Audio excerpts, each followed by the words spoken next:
Well, 1, 2, 1, 2. Hey guys, what's up? Start the show, Dan. Let's go. We'll do the intro. We're not even doing the song. We need to get into it. We've got someone waiting. On the line. Let's go.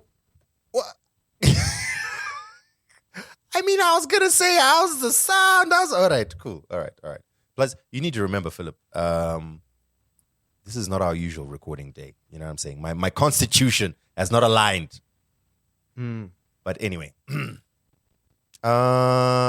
What's good, Phil? What's good? Jump up in the club, everybody gather round. Even doing theme songs. Let's go.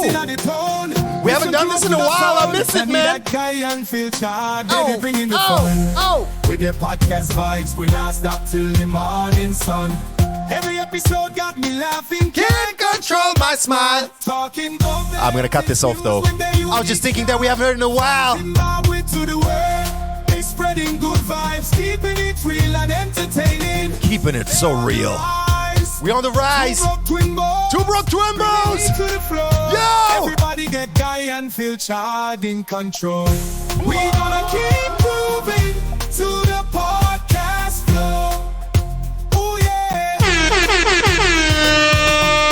We gonna keep moving. Ladies and gentlemen, it's going to be a little bit late. Depends on how quickly we put this out, but we are here. Fear not. Consistency is back. And even if it has to be a somewhat condensed episode, but it's going to be packed with dope information. Exactly what you expect from Two Broke Twimbos. So, Phil, I got to ask, are you... Good to go. Good to go. Sound a big thing now. Get mad now. Let me hear a drum play.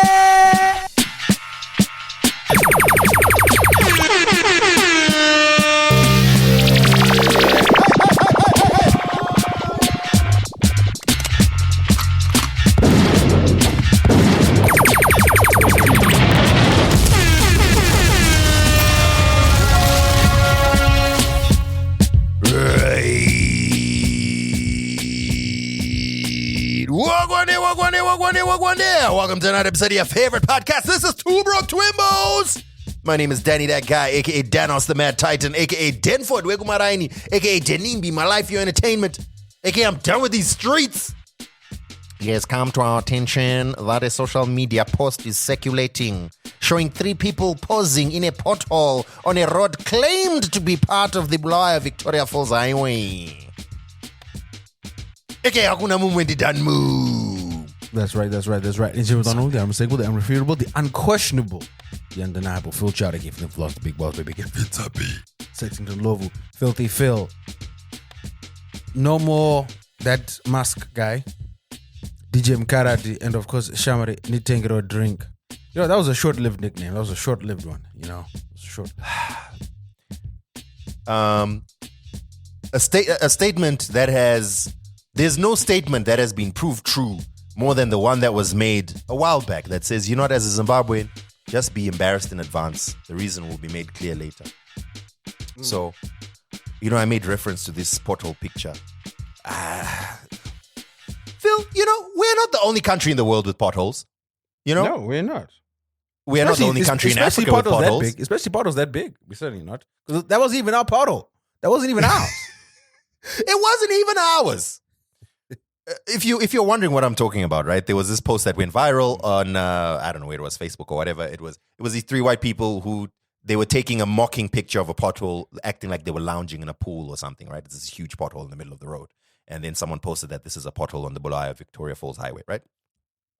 And then our government put out an official statement, which I alluded to earlier in my introduction. And they then said, well, we acknowledge that certain sections of the highway are in dire need of rehabilitation. The images in the post do not correspond to any section of the Bulawayo Victoria Falls Highway. And I couldn't believe that this was a legit post because I was thinking, yo, what you've just done is you've unwittingly created a challenge. You're encouraging people. It's like you're daring people. Like, I dare you to take photos of what the road actually looks like. Mm-hmm. Man, like, I'm just embarrassed, man. I'm just so embarrassed. And then I just want to say, I feel like public relations isn't taken seriously in this country. You can tell by all the statements that companies put out, statements that the government puts out, statements that notable individuals put out, celebrities, etc. You are going that far, then you can tell how much. But whenever we send quotations, the responses we get, you guys, it's got to a point where I'm like, you guys don't waste my time no more. My rate card these days, I don't even put hour rates anymore. Huh? I've resorted to now just a flat out. This is the minimum it's going to cost you, right? If the minimum is too much, let's end the conversation now. That's my rate card now. Okay, this is funny because why are we ranting about rate cards? There's another podcast I was listening to recently that did the same, and I was like, no, we must make sure never to become those people. We mustn't be those people. Fam, the price going up. The price going up. Also, let me make sure the merch is clear. Make sure when you do the video, you know what I'm saying? I've been told I'm very bad at self-promotion, which is part of the PR thing. So now I'm making sure the brands that I represent. You are bad at self-promotion. Yeah. So there's no hope for the rest of us. The problem is my humility, Dan. The problem is my humility. I see. Very cool. All right. Anyway, let's move away from any negativity. Let's push P. We're 3 months or in our third month into 2025. It's been a positive year so far.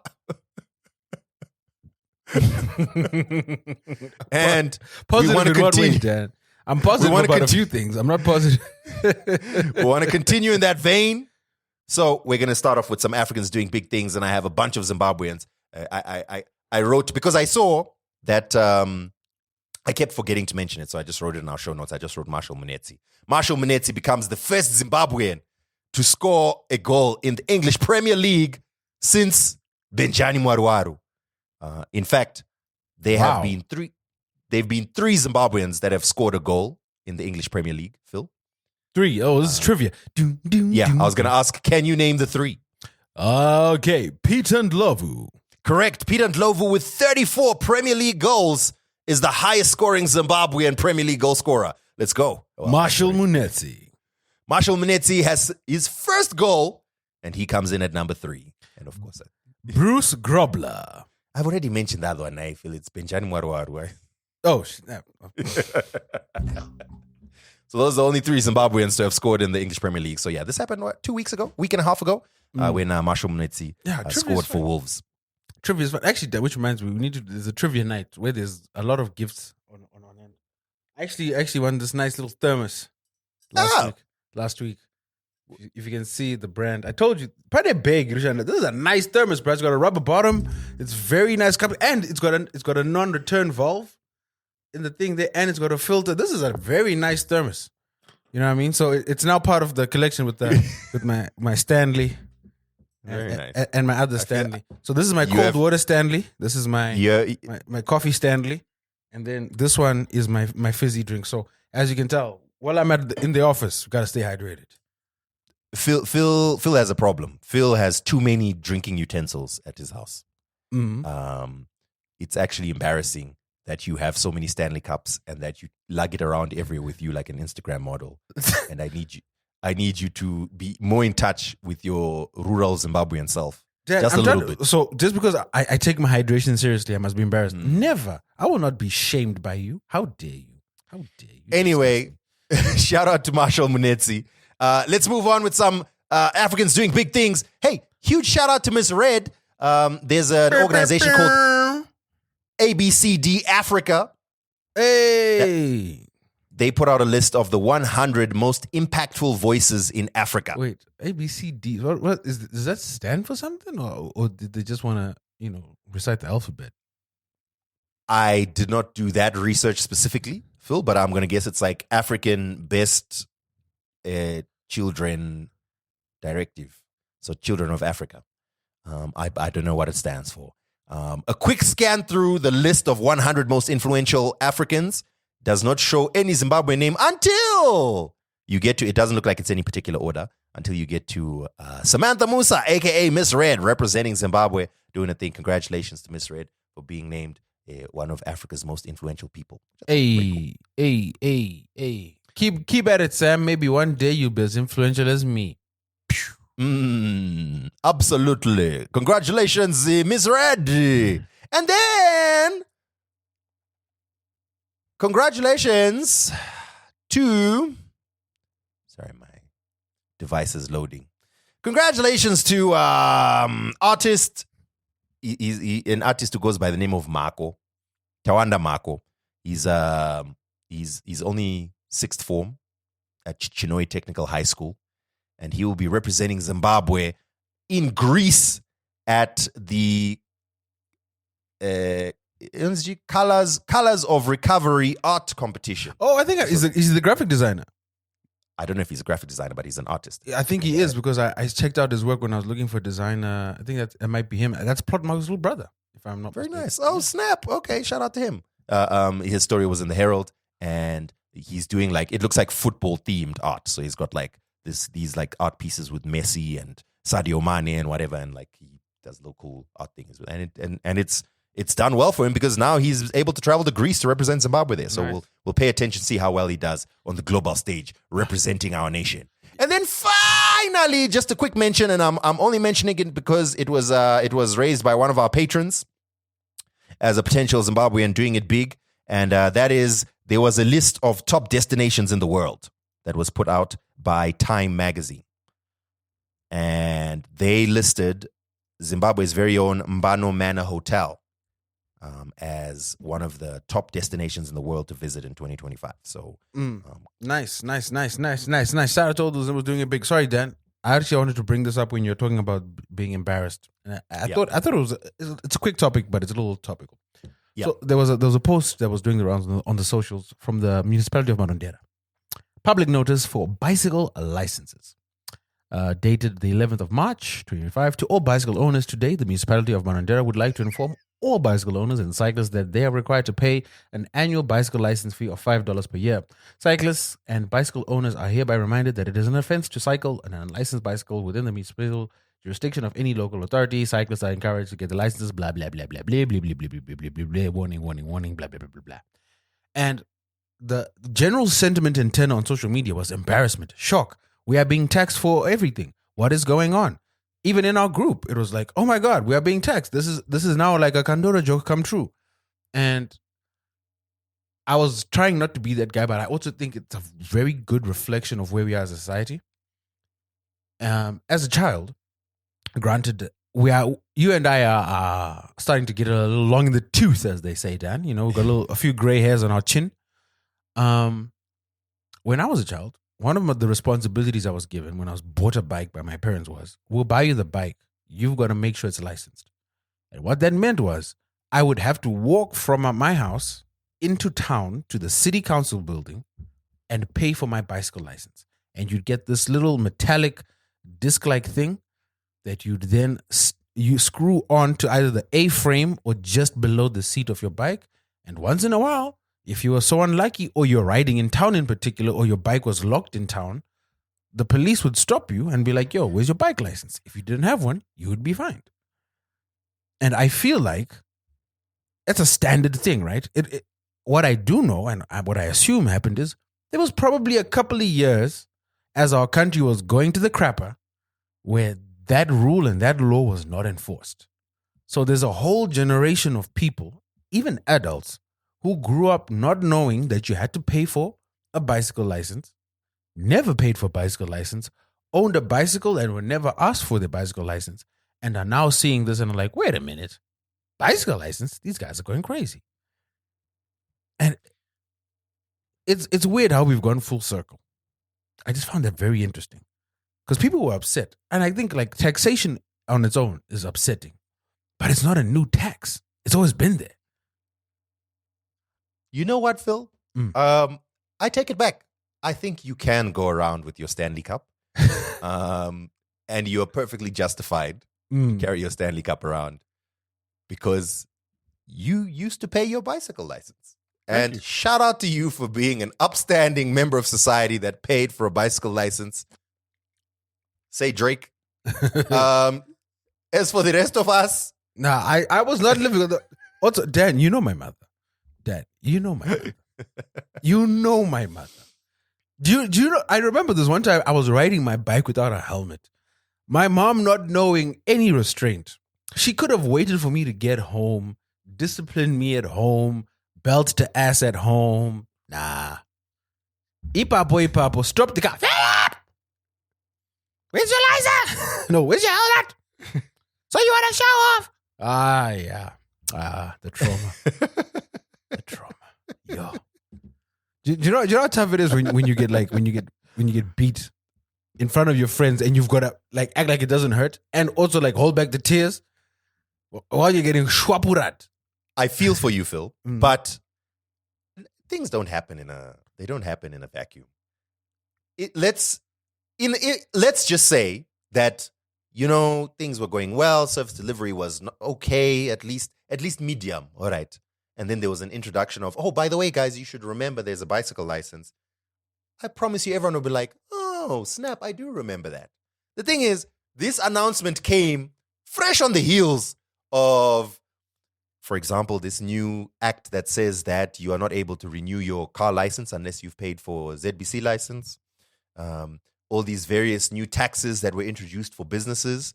Don't forget the professional license. Now you need a professional license and a business license.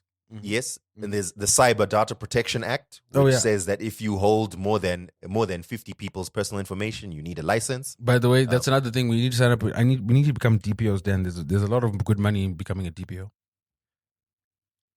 It just feels like supporting. You know what I mean? It feels like becoming, you know, an SS officer because there's a lot of good money. You know what I mean? Wait, what? Wait, what? You know, no, here I was thinking you're talking about, like, you know, it just feels like we're supporting the lifestyles. Like, while people are paying ridiculous amounts of lobola at a hideous looking wedding, you know, we're still being taxed to high heaven and no one knows what this person does for a living. I thought that's where you're going, but no, okay. It's cool. Look, sometimes, what know, does when he someone do for a living? Like, can people actually point and say, this is actually what he does? Like, what does he do? So anyway, Phil, let's So you don't even know either. You don't know what he does. I want to give a huge shout out to everyone who got back to us about our last episode. Hey, we really appreciate feedback. You know, I was actually serious. I was thinking about it. I enjoyed getting letters about people either asking for advice or just sharing their story. And I really want to encourage that. I never checked if we got any this time around. Actually, I actually need to check as well. So that being said, while I check for new letters, let me give you my story, Dan. So we've got someone waiting for us. Can we do your story after this? Oh, yes. Oh, by the way, breaking news. Let's play do you have a breaking news bumper? You know, pull it up back. Pull up. I panicked. Wait, hold on. Actually, I might have a breaking news. No. I got a good one. Let's go. This one here.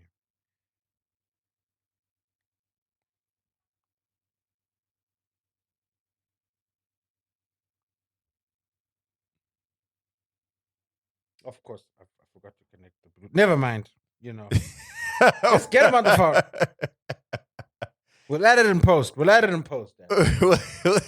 Anyway, all right. So, we as you know, this podcast sometimes gets into the weeds of certain important issues, especially in the business of entertainment. And have we got a doozy for you?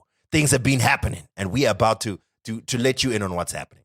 Okay, so something that was trending. I'm going to give you a little bit of the backstory. Something that was trending, especially around the Valentine's period, was what they termed Mukomana we Bosho. In other words, they were talking about Denilson, and I suppose it also applies to others like Prayer Soul and so on, who would be hired to go and play some romantic music on their saxophone while roses are being delivered or gifts are being delivered. Oh, actually, it was connected. Sorry, never mind. Yeah, Denilson, Bosho. Yeah, got you. I'm with you. Yes. So, shout out Denilson, had a great performance at Nama. So anyway, here's the story, right? So it was there were these training videos of people who would pay Mukomana we Bosho, or for those of you who don't speak Shona, someone who's going to play his saxophone to go deliver a song at someone's workplace. Around about this time, officials from Zimura made an observation and reminded people that, by the way, they are supposed to be royalties or a license paid for this kind of thing. And people were like, wait, what? And some questions were raised. And I believe it was then later clarified that, yes, there is a license that I believe it's something relatively new that has been introduced for all live performances of music. Now, I don't know if Mkomana Webosho necessarily applies to this specific license that's required, but it led to the conversation about it. I think Mkomana Webosho was about royalties, and this one is more about if there's any venue anywhere that has a live performance, Zimura requires the musicians to pay $150 per band per performance. And the onus has been put on those venues to ensure that that license has been paid for, because if they haven't, then there's a fine that they'll be paid. This is something new. It's completely different to what goes on everywhere else in the world. And I think it made people have a lot of questions. So we thought, hey, why don't we call the Deputy Director of Information at Zimura? We just received his number. Well, I speak to him. I actually spoke to him last week, but I forgot to touch base with him on this one. But yeah, this was a bit tricky. But let's go. Let's give it a try. His name is Henry Makombe. Hello? Mr. Henry Makombe. Hi, Danny. How are you doing, my brother? I'm very well. How's it? Great. You are live on our podcast. I've got Mr. Phil Chard here as well. So thank you very much for taking our call at this very inauspicious time. Unholy. So we're not going to take too much time off your hands. No, that's okay. But we just wanted someone who'd be able to clarify for us. So just for extra clarity, both Phil and myself obviously work in the industry, so we have some knowledge. So feel free, don't be shy to get into the technical jargon if you need to. But we often talk about the business of music and the business of entertainment. So we thought it would be great for us to hear from you. This is also not a gotcha situation. So if you feel that there's some things that you need to clarify, please feel very free to do that. We're not trying to say, aha, Henry said. We just want to. Okay. So the reason we're calling you, I think it's twofold. Number one, the main one is about this license that we have heard about from Zimura that is for performing artists. All right. And I believe it's a license of $150 per band per performance. Yes, that's correct. Just to make sure that I understand it correctly, let's say Phil and myself were to host an intimate gathering for our favorite listeners on our podcast, and we invite 50 of them, and we know that we are very good friends with Brian K. So we call Brian K to say, hey, Brian K, we want you to do like a 30-minute performance at whatever our location is. It's just a treat for our listeners. Would he be expected to pay that $150 license fee? Yes, if he's going to perform more than 90% of songs that does not belong to himself. Ah, okay. So more than 90%. So basically, this is specifically for like cover bands. Sorry? So essentially, this regulation is for cover bands. So someone who's like a Tuku cover artist. This is for cover bands. If there's someone who is going to perform his songs and then perform maybe 2-3 copyrighted music or even 4, they don't require a license from Zimura. Okay.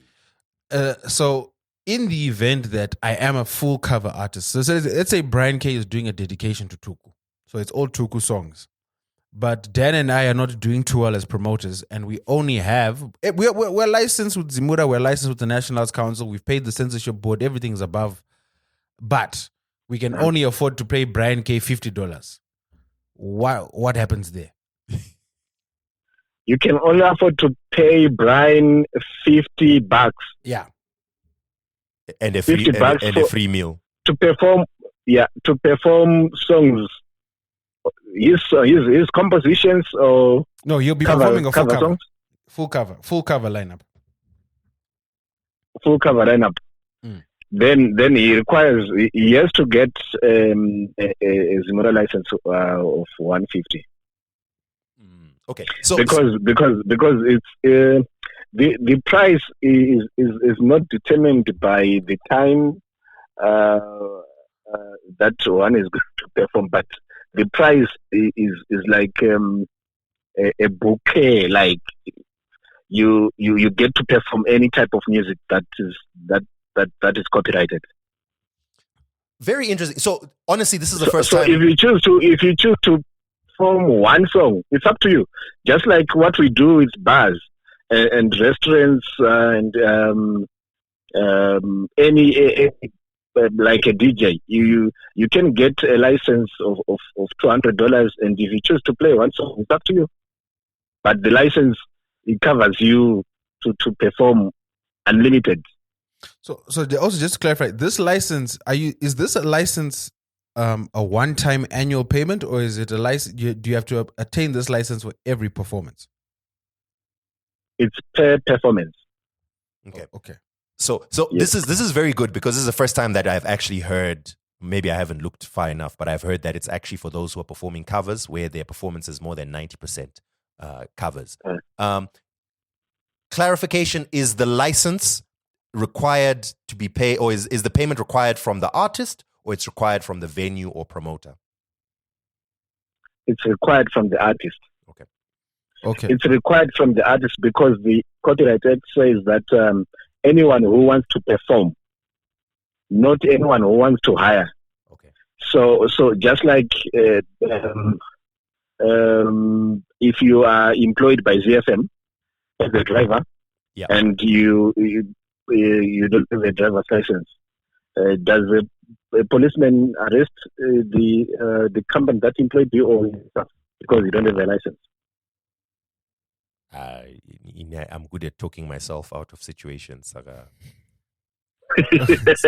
So Okay, what I'm simply saying. Okay, No, I what I'm simply understand, I saying is the person who commits the act has got the ability, has got the obligation. Yes. All right. Okay, so just so we can get a full understanding of the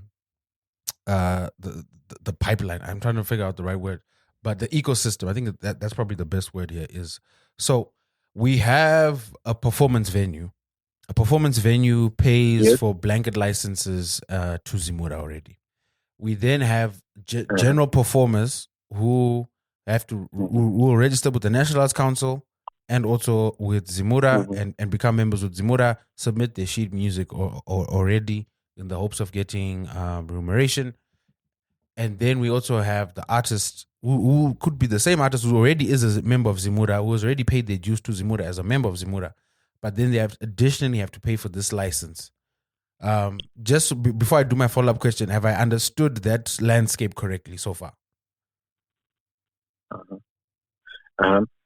So the venue, I cannot talk about these other licenses that does not come from our organization.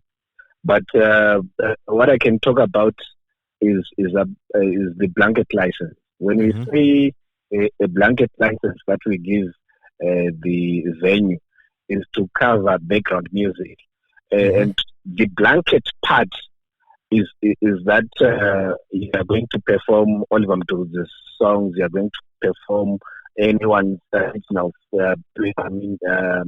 repertoire, international repertoire. That's the blanket part, not the blanket in terms of the type of performance or of music.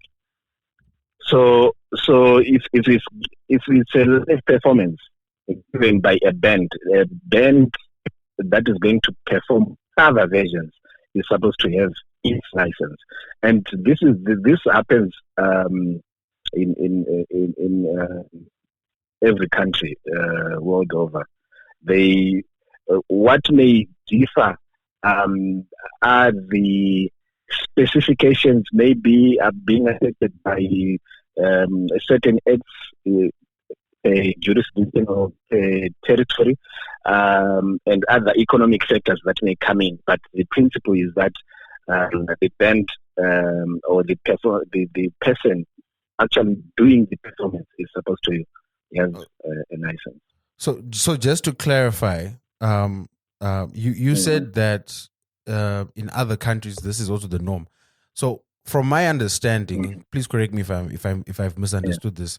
I was always under the assumption that the venues were paying for their public broadcast / blanket licenses, especially where there are public performances or background music. They are paying these licenses to their CMOs and PROs to cover the songs that are performed. And then those are also submitted in conjunction with the sheet or rather the cue sheets for the songs that were performed or played, so that the PROs and CMOs could then calculate which composers are owed what at the end of the year. So, like I said, we've got two classes of bands that may come and perform at a venue. There is the cover band, and there is another band that performs its original songs, and then maybe very few of his cover versions. So, because the cover band relies solely on compositions or performances of songs that does not belong to them, they are supposed to pay a different fee. And that goes direct to the artist against every a song that they perform at that given venue. And then this other band, say for example, XQ is going to perform his songs, and he has to fill in live application forms. That license of 150 is not going to affect him.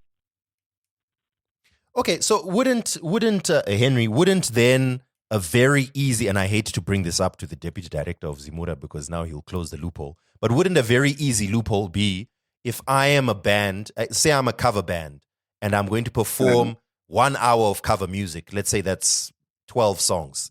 All I have to do is just make sure that out of the 12 songs, I do 2 that are my own original songs right at the end. And therefore, I've met that less than 90% threshold, then I don't have to pay that 150. Sorry, I didn't get the next part. So I was saying, if I am a cover band and I am going to perform, let's say I perform 10 songs, all I have to do is just make sure that the last 2 songs are original songs, then I no longer have to pay that 150 license.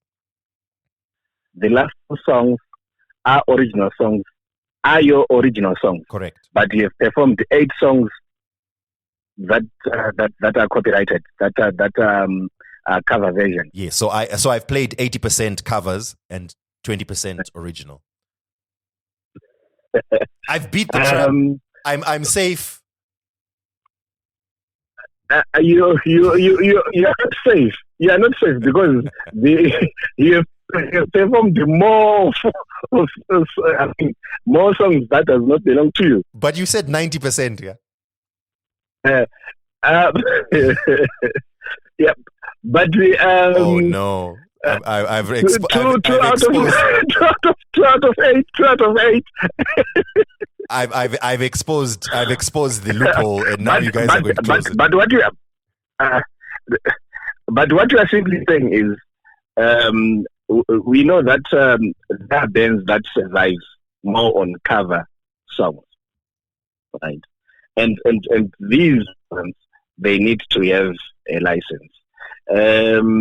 We can't count, but honestly, a full show of maybe 1 hour or 2 hours, or even these cover bands can go as long as 4 hours.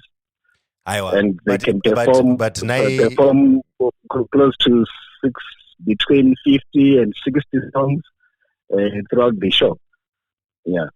And when you perform 3 or even 5 out of 60, you're still required to have the license from Mira because you have done the whole show on other people's work. But if this is a since we're talking about a license, we're obviously in the realm of legal over here. And if it's legal, we need to have clear definitions. So when you said if you as a band are performing 90% cover songs you need a license or above, you need a license. Which means if I'm performing 89% cover songs, I don't fall into that realm. We can't say, but obviously you need to. There has to be a clear definition. So from my understanding, if the license, if the regulation states 90%, I don't know if 90% is the first time I'm hearing it. So to me, it makes a little bit of sense. But if the regulation states 90%, then 89 is okay. It shouldn't just be most. No.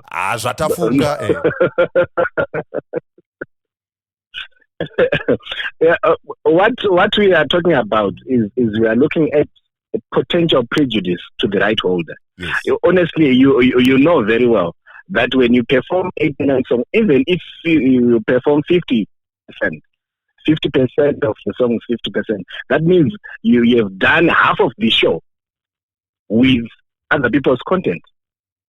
And honestly, you have to pay.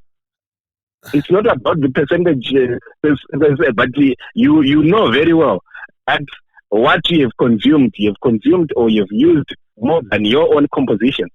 And you have to pay for that. So this is where my question comes in, because my initial understanding was as a venue and as an artist, paying your public performance and your blanket licenses would cover this, because we're now entering slippery territory. Because what then happens to DJs? Because DJs don't perform their own works. They perform songs. Yes, there's an art and a craft into mixing all those songs together. But now we're straddling very close into that, because what then happens with DJs, because DJs are literally performing more than 90% of their own works. They aren't vocally performing them, but they are publicly performing those songs, are they not? Yes, they are. But this is background music. They are playing from an electronic device, and this is a live performance where you are selling yourself, where you are selling your voice. You are penetrating the market using popular music, and that is different in terms of value. Okay. So when Zimura was crafting this, I'd be interested to know which case studies or which countries or examples were you guys referring to as a successful implementation of this type of strategy? Philip, it's Friday night. Can you give Henry a break, man? Eh? Henry, great discussion. I mean, man, Henry, a good friend. You know what? We have got South Africa, for example. Mm-hmm. We've got South Africa. We've got UK. We've got America. They've got different types of crafting these tariffs for cover bands. You either choose a fixed fee per annum, depending with your economy, or you can choose a fee depending on the size of the venue where the performance is going to happen. And it can be per event, that one, or it can be a percentage of sales that can be generated by the event. So you choose what is applicable in your environment. So what is applicable in our environment is that we have to charge even a flat fee.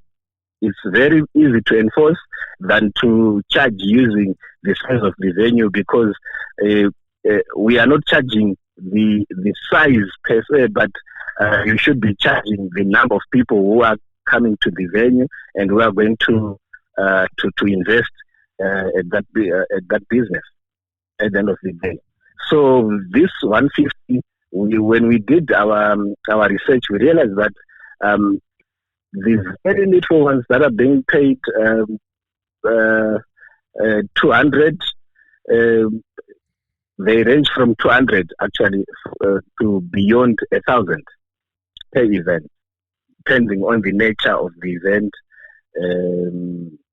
But mostly on average, they are getting 600, 500, depending also with how big the band is and how popular the band is.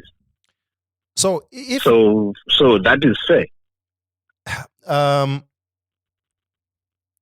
I think I honestly do somewhat understand the reasoning behind it, of trying to compensate artists whose work is being used. However, I must say I do feel like this is good. You say it's easy to enforce. I think it's very difficult to enforce. What we're going to end up doing is have a situation where agents are going to have to be busting up into weddings and pub nights and to try and count how many songs are you singing, how many belong to who, ningi, etc., etc. Of which I'm thinking like the amount per performance. If we're looking at a cover bands don't charge the same as Killer T or Enzo Aishal or Ja Praiser.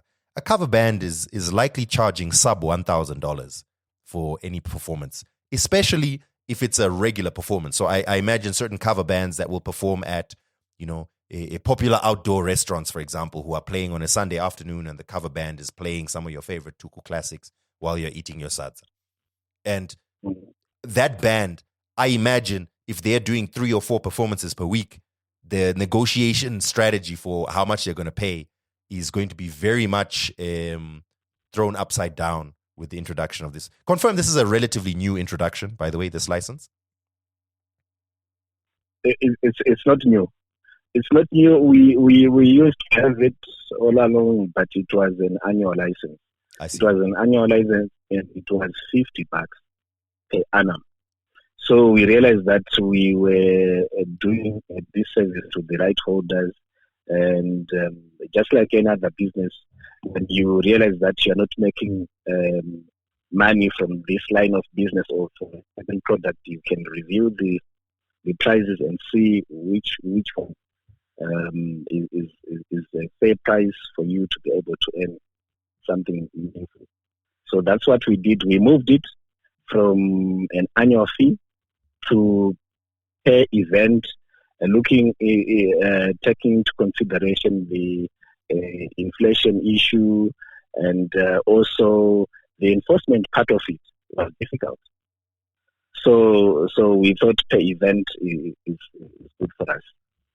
It may be different in other jurisdictions, but others, because of their economy, they've got pay event on events, and they've got on conferences, they've got special licenses for that, directed at cover bands, and they've got also annual. So when the economy is stable, you're allowed, you've got that room to flex or relax some of your tariffs. But in our environment, we have to chase every dollar. We think we haven't been collecting. Okay, I think the premise there is fair, that you're chasing every dollar, because ultimately Zimura is acting on behalf of the composers and the songwriters will reap the benefits and besides, of these collections. Yeah, and besides, you know what? There are 2 things that were happening in the market. These cover bands were now pushing the original composers out of business, because the owners of these venues were now preferring cover bands because they are cheaper, but they've got a bouquet a type of offering where you a buffet kind of offering where they perform a variety of songs. Unlike when they hire each one individual artist who is going to perform his own songs, and they'll be asking for, say, 700, 800, or even 1,000. So this also came to us as an outcry, because at some point there are 2 shows the original composers lost the deals because one artist lost a deal to a solo band because he was cheaper, and then 2 shows flopped because of cover bands. They were charging even higher, and original artists were charging $5, but a cover band was charging $10. But people went to these cover bands because they've got a variety of offerings. Okay. Hold on. I want to switch this to a WhatsApp call because my minutes are kupera. Hold on. I'm switching. Okay. Don't run away, Henry. Don't run away. I'm here. Why are you embarrassing us in front of company? Should I phone him from my phone? Would that be easy? No. The real reason I'm doing it is because I think it would be clearer. I thought we were on WhatsApp all along, and I was looking at it. I was like, why does it sound so bad? Kuna load shedding then. Hello, Henry. How are you doing, my man? Yes. You can hear me? Yeah, okay. It sounds the same. All right. I was hoping it would sound better on WhatsApp. Anyway, yes, sorry, Phil, you were about to ask a question. I had quite a few. So I think the first one I was going to ask is, so realistically speaking, for artists that are on the come up, artists that get hired, and it's anecdotal, but I think it might follow suit, that get hired for some of these smaller club venues, not necessarily clubs, but bars that are looking for some background entertainment, bars or restaurants that are looking for entertainment on a weekend or a weeknight, whatever it may be. And they offer anything between $50 to $200 for performance. And that's if an artist is doing an acoustic performance or with a band. What then happens for artists who simply cannot afford this? Okay. One thing that needs to be clear is that who is supposed to charge a product? The owner of the product or the user? We know the answer to that, but there's also the macroeconomic answer, which is it's a buyer's market right now, which you have in fact highlighted that artists are losing gigs because the bookers, who are the buyers who control the market, are opting for the cheaper option. If they can get a copy, let's say Ja Praiser, who can perform Ja Praiser songs that sound like the original Ja Praiser at a fraction of the Ja Praiser price, they'll get the cheaper Ja Praiser, which means that Ja Praiser, the seller, is at a disadvantage, correct? A Ja Praiser, when he is hired, he tells the client that I'm worth this much. Oh no, so 15, 20,000. Yeah, I understand, but let's not give. When I'm the owner of the property, I should not give the bargaining power to the buyer, because today he's offering 150, tomorrow he's going to offer $100, and then the day after he's going to offer me $50. And what are we going to do to the industry? Are we killing or we are promoting it? I believe that question is for you, Philip. Sorry, please repeat that question. Yes. So what I'm simply saying is this: it's the owner of the product should be able to charge a fee. I'm not saying he should an exorbitant fee, but I'm saying at least he should be in control of the prices that he sells, either his services or even the product. When you discover that the buyer is now detecting the pace or crafting the price, you can't go to Baker's Inn and say, sell me bread at 50 cents. They tell you they've done their costing. They've got a costing structure that they implement and use to come up with the dollar. Hello. It's now $1.20 in many places. So and you have to buy that. If you don't have a dollar to buy a loaf of bread, go for my buns or Ndakumbambaira. Here's my worry. But I think sorry, Dan, just to quickly respond to that, is the issue there is bread is a commodity. Without bread, you will not live. You will not survive. Music is not seen as a commodity, nor is it seen as essential to living. The other thing is there are multiple bakers. We have in Zimbabwe, we might have Mr. Chingwa, we might have Bakers Inn, we might have Proton, and maybe a few more producers. They are a litany of performing artists. A few. Yes. I understand. All right, Phil. May I suggest, gentlemen, that we steer a little away from the debate and more into understanding the law, because when we eventually kick you off, Phil and myself will remain debating what we think about it, right? But I wanted to ask just two follow-up questions. The next one was, is this in any way related to I think the trending conversation that got this going was Wakomana we Bosho.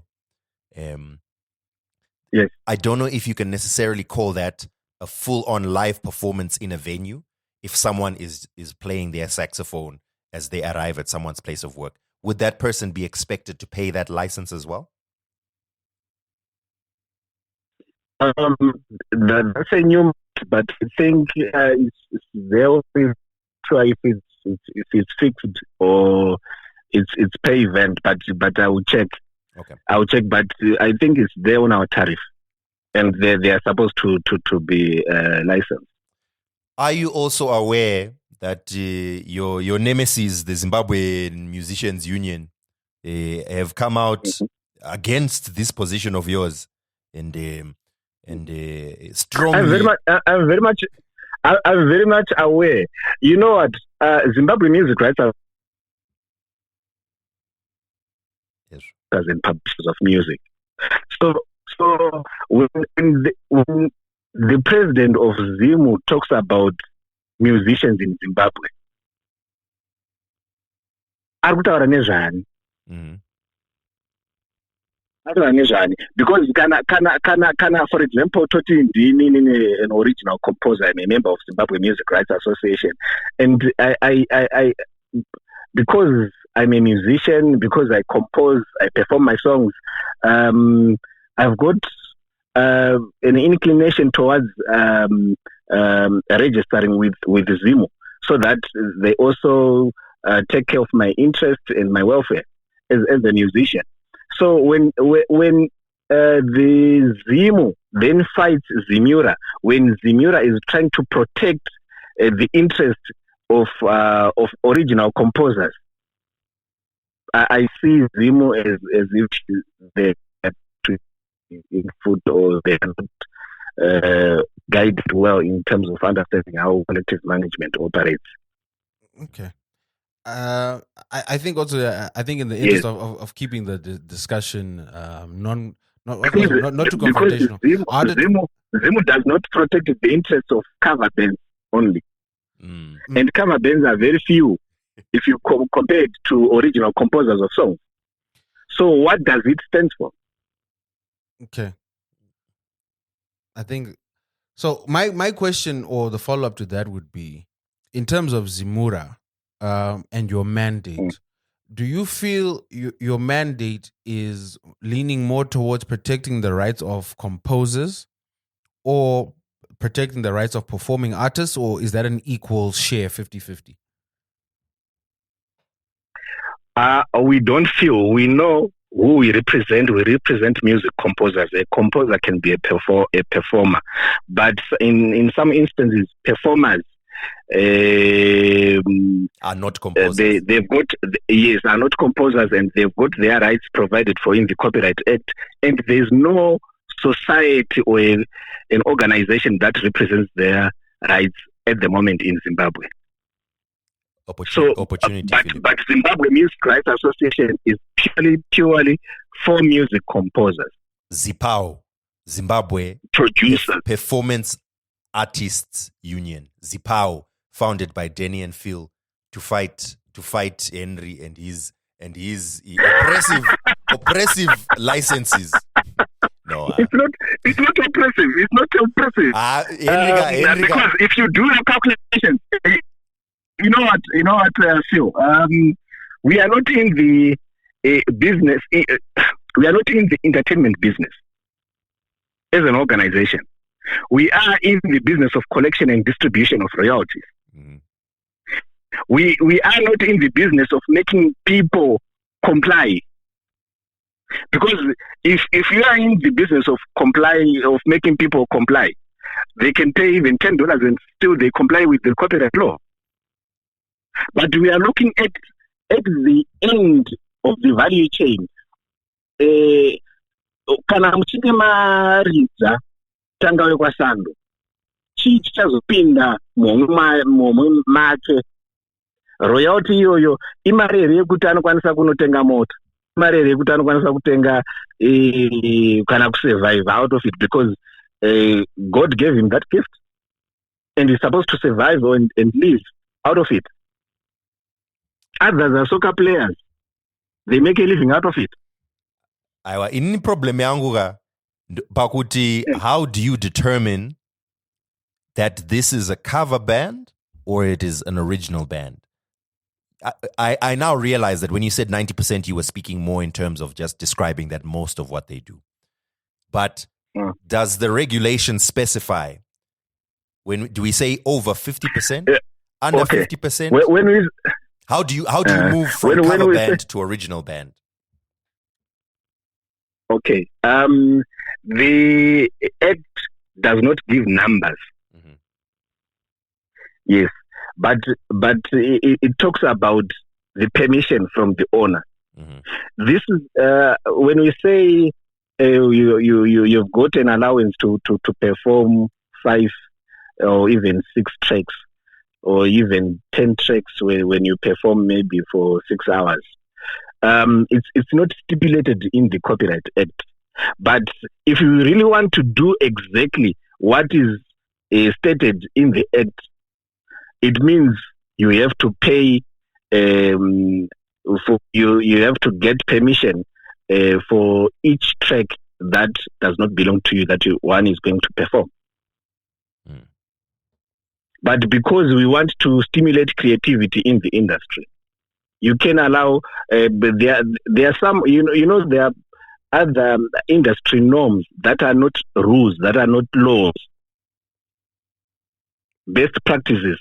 Yeah, that organization can follow, and it's one such.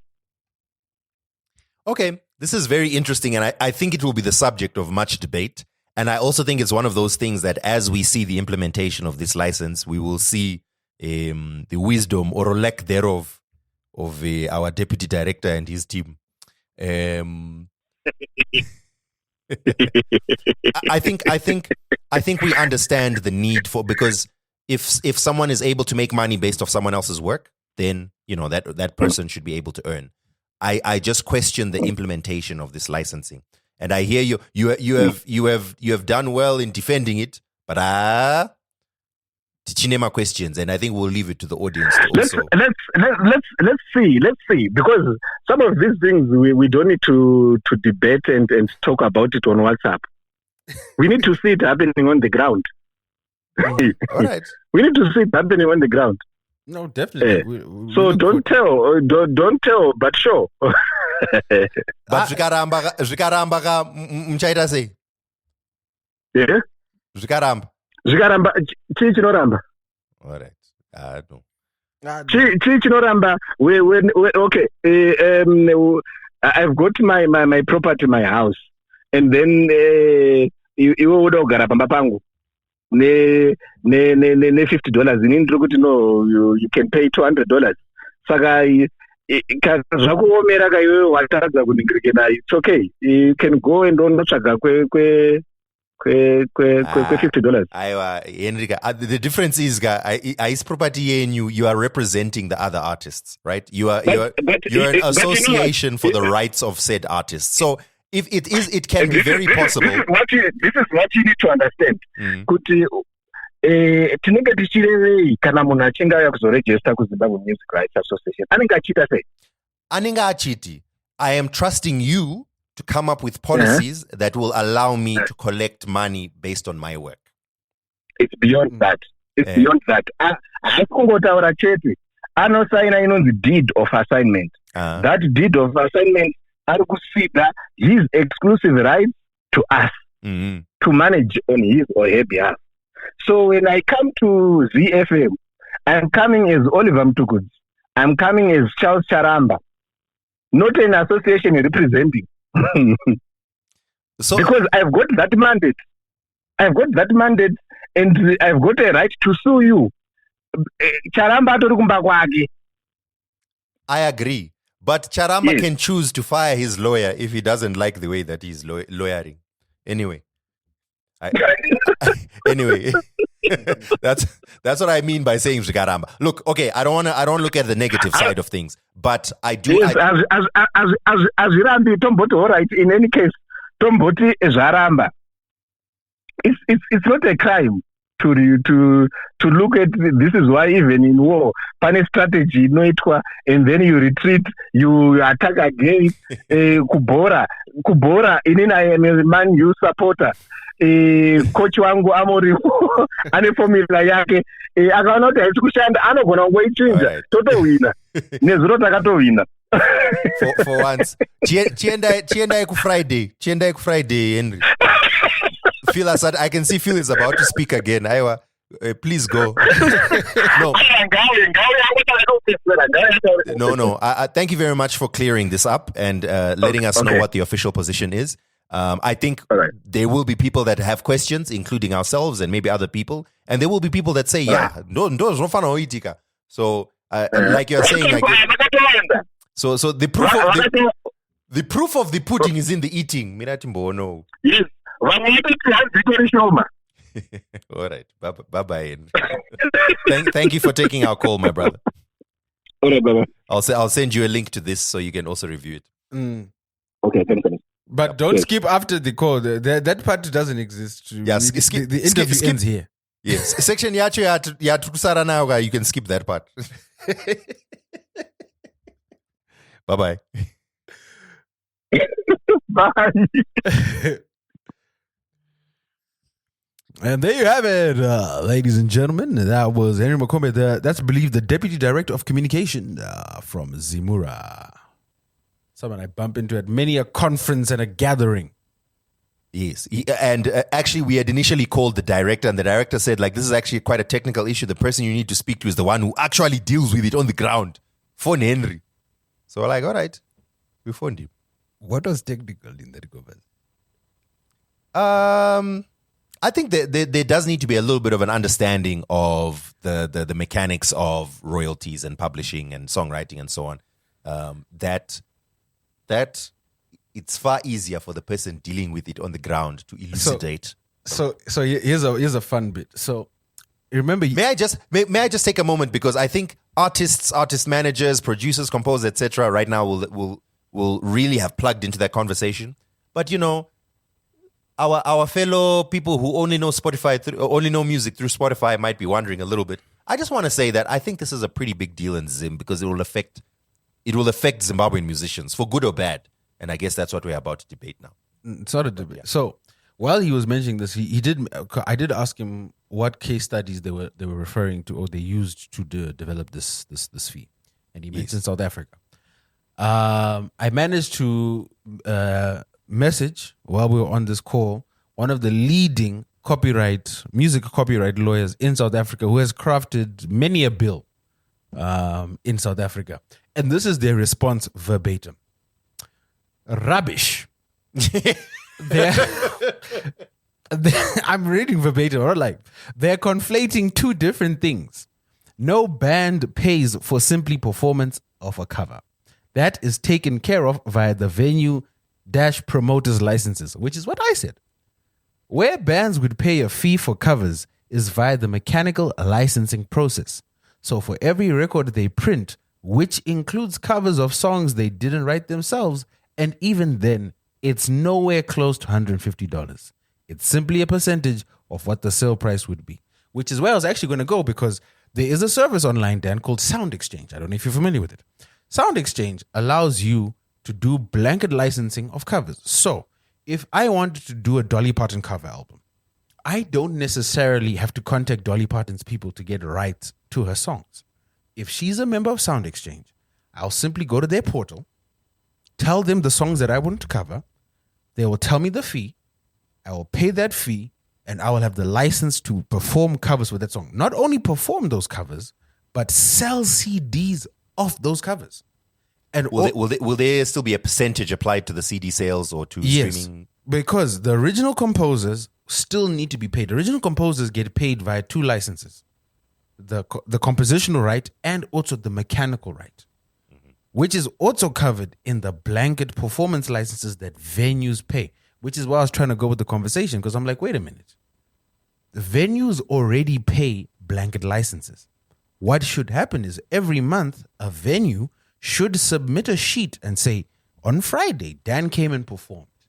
This is Dan's set list. These are the songs that Dan performed. On Saturday, Phil performed. And so on and so forth and so on and so forth. Zimura will then look at it and say, oh, snap, we've got a lot of people performing Dolly Parton songs in Zimbabwe. Dolly Parton is owed some money from Zimura. They then calculate that and send that through to BMI and MLC or whatever CMO Dolly Parton uses. That is already covered globally. That is the standard that is used globally. And the reason that exists is, and as I said, is in as much as Zimura says they are fighting primarily for composers, what they are also doing is destroying, like what they are doing here is they are fighting for composers, but composers who perform and perform only. Because what I can guarantee, and granted, I don't want, getting into this, it's kind of an uneven discussion, or it muddies the waters, but composers of hit records are not getting $150 per performance. Granted, this may address it, but the amount of money being paid out annually to composers of hits in this country does not come close to this figure. And what he was also dodging is artists simply cannot afford. This is a lot of, dude, $150 is an insane amount of money. Prohibitively. Can you think about the cost it's going to have just to become a performing artist in Zim? You have to get your outfit, rehearse. Some find a rehearsal space that you can pay for. Get your band equipment. Get your equipment. Travel to and from the venue. Get booked. Make sure that booking fee covers the $150. The cost of rehearsal, cost of transport, cost of food, cost of your outfits and wardrobe, cost of promotion. And you still have to live off it? Guys. I mean, okay, so this is what he was saying, right? Number one, he was saying there's two types of licenses. So there's the one you described, which is the blanket license, and he called it for background music. So that should cover DJs, that should cover any music that's played there. That's what he said. I'm just giving you back what he said. Yeah, but I know what's the correct thing. Yeah, and the other one now is, by the way, you're describing what is global practice. Zimbabwe does have a right to set its own law that fits its own musical landscape. But as you've seen, Zimu are fighting that because they're like, this does not comply with the Copyright Act. And what he then says, or what he says, and I assume these are the discussions they had at Zimura. He's saying that in Zimbabwe, it doesn't make sense to go for percentages because of the economic environment. Therefore, it makes sense to do a flat fee. Hearing that makes me disagree. But let's even break that down. Like, granted, we can play devil's advocate, which is fine because we want to make sure it's not a smash job because these are people we have to deal with, right? Yes. But for you to say the economic environment does not allow you to deal with a percentage, full stop. That sentence, fair and fine, right? So problem statement, economic environment does not allow us to calculate via percentages. Agree. Solution, let's charge them a teacher's salary, a teacher's monthly salary for one performance. Obviously how this will play out in the real world is if, Phil, you know how we've had meetings at Cafe Noosh on a Friday late afternoon? And then what happens is there's some artists who start setting up because they're going to do a little acoustic performance. It's not like a concert or anything. It's a little acoustic performance while people are having their Friday afternoon meal or drinks or catch up or whatever, right? I would imagine that what someone charges there is token. That's someone who's raising money. If I do this 3 times a week, I'll be able to pay my rent type of thing. So now they will then have to add 150 to whatever their charge is. And like Phil says, that is very prohibitive because then the venue will just be like, no, it's okay. I'll just get a DJ. Or I'll just play music. Or what they'll do is it's now you've created a ridiculous game of whack-a-mole. Yes. Where now Zimura will now be like, we know Dan performs, so just follow Dan. See what Dan is posting on social media? Wherever he performs, we follow him. Then Phil is like, Dan is being hounded, but I'm not, so let me go. And then I'll do Cafe Noosh for a couple of weeks until I'm the target. And then the next artist, it's going to destroy, this is one of... And this is why I was also saying, this is why I kept on saying, what is the actual definition? Because if this is solely for cover artists, how do you define that? Because XQ can do a song of Ja praises as part of his set. But how many... Is it half the set? Is it a quarter of the set? Is there a way to define? Because if there isn't a way to define, then it becomes very easy to game the system, and it now just becomes a case of whichever agent, whatever their literally what this is going to become, and it practically is going to be whoever has you have a vendetta against, you're going to Yes. because this is also you're fixing a problem to a solution you already have failed to address, which is venues are not submitting cue sheets. You guys have not done your due diligence to submit cue sheets. However, if we look back, in fact, let me bring that up because it was a bit of a small issue at the time, but I think now it's a bit more what's the word? Prescient. Big words. So this was the 28th of February. Breaking news. Zimura partners with ARC Cloud to enhance broadcast monitoring services. This is, pay attention. We are proud to announce that Zimbabwe Music Rights, Zimura has partnered with ARC Cloud, a leading global provider of music recognition technology, to enhance the way we track music airplay in Zimbabwe. This partnership will provide real-time detailed data, music played across radio stations in the real country, blah, blah, blah, blah. So basically, this is like Shazam, running 24/7 so that you guys, this will be an audit tool. Ideally, it should be an audit tool. It shouldn't be the one and only. You guys should be, radio stations should be submitting their cue sheets. They'll have this report. They'll compile the two and they'll be like, okay, is there variance? Is there not? They'll have a variance window and then they'll track it, right? So I asked them, and then they said, the system will not, I was, okay, this is very nerdy, because I was asking about the rights with Capasso and so forth, because the other thing that people don't know is Zimura tracks neighboring rights, which is radio play, but they didn't have the technology to do so. They were actually going through another party, Capasso, to track the neighboring rights. And according to Henry's answer, which he gave me, the ACR monitoring system will not affect the existing partnership with Capasso because the ACR monitors all online radio stations, including TV, real-time, meaning that we can tune in at any time. So essentially, these guys are only tracking online stations. So any stations that aren't online cannot be tracked. This is a result of them failing to track cue sheets. So what this also means is there still is no way for them to track, monitor public performance / background music. There couldn't be a way, because what this is obviously targeting, right? Because if it's a big venue or a big event, they are going to be able to afford big art. In fact, they are not going to want to hire a cover artist. It's the small little restaurants and pubs. But this is exactly what I'm saying. What I'm saying is that the failure here is, right, it's across the board. In a system that, as designed, granted, you might say that it doesn't work in Zimbabwe is, no matter whether it's Dan's coffee shop, Phil's stadium, wherever, like big to small. Why do you have the stadium and Dan's stadium and Phil's coffee shop? Okay, then you have the bigger stadium. It's not about size, but I wanted it out there that I have the bigger stadium. Remember, someone was saying that they don't want high school jokes being said. Look, you see? I'm talking about stadiums. I don't know. Anyway, so the whole point of this is, what should be happening is there should be some form of, hey guys, we know you've paid your blanket license. Thank you. Can you please let us know what type of music you're playing or which radio station you're broadcasting so that we can make sure the right people get paid? That's not being done. So, in an ideal scenario, hold on. If I am, I was let's about say, for to example, agree with you. if let's say I'm Oliver Mtukudzi, may you rest his soul, and I'm still alive, and there's now 20 Tugu cover bands. If Zimura are doing their job, I'm not too pissed off about 20 cover bands, because you know what's going to happen? I'm still getting paid. And now I'm getting paid passively because there are people out there performing my works. They're submitting their cue sheets to the Zimura. Zimura are like, yo, a lot of people are performing Tuku songs. Tuku is owed X amount of percentage of all the blanket licenses we've collected. Tuku, you're still getting paid. So yes, I'm not getting paid the big upfront booking fee, but I'm old, I'm at home, I'm relaxed. I'm getting passive income. This is outside of all the other revenue I'm generating from streams and radio and everything else. That's how it should be working.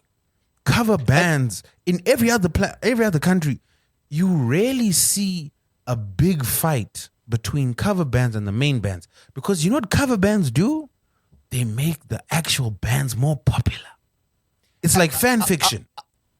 So I want the reason I want to interrupt you, Phil, is because I want to agree with you very vehemently. And I was going to say, I think we've somewhat stumbled on the solution that Zimura were looking for. Here's the problem. The problem is there's a ton of cover bands that are being preferred cover bands, cover performers, whatever it is, they're being preferred by establishments because they're cheaper.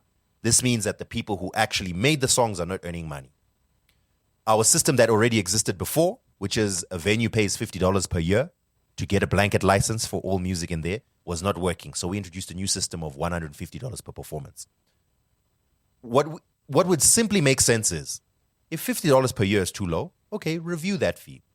And I would say it mustn't be a blanket fee because venues range from a place that has multiple large performances to a place that is like a small place that needs background music. So maybe you can base it on how many live performances versus how many people enter, whatever. You can get a tier system for what the licenses should be. So review the license fees. Secondly, implement a penalty for venues that don't submit call sheets or venues that do not have the blanket license.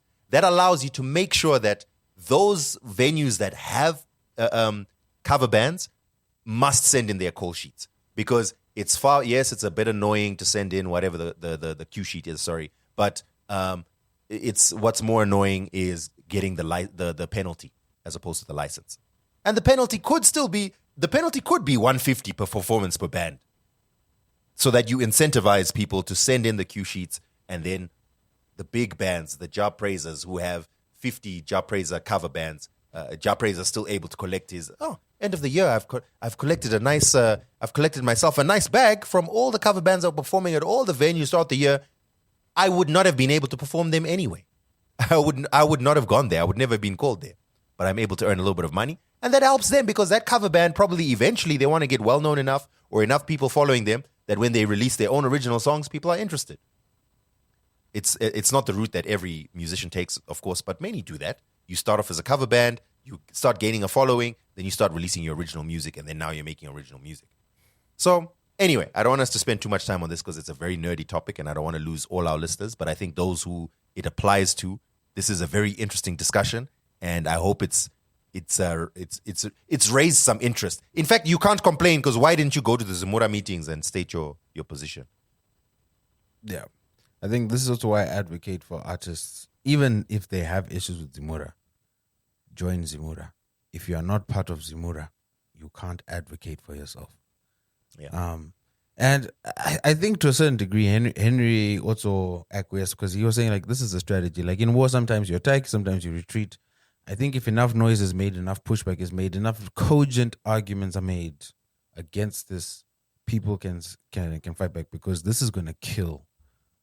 Like I don't think people understand. I think the general populace don't understand like how difficult it is for the live entertainment industry in Zimbabwe to thrive. So let me break it down for you.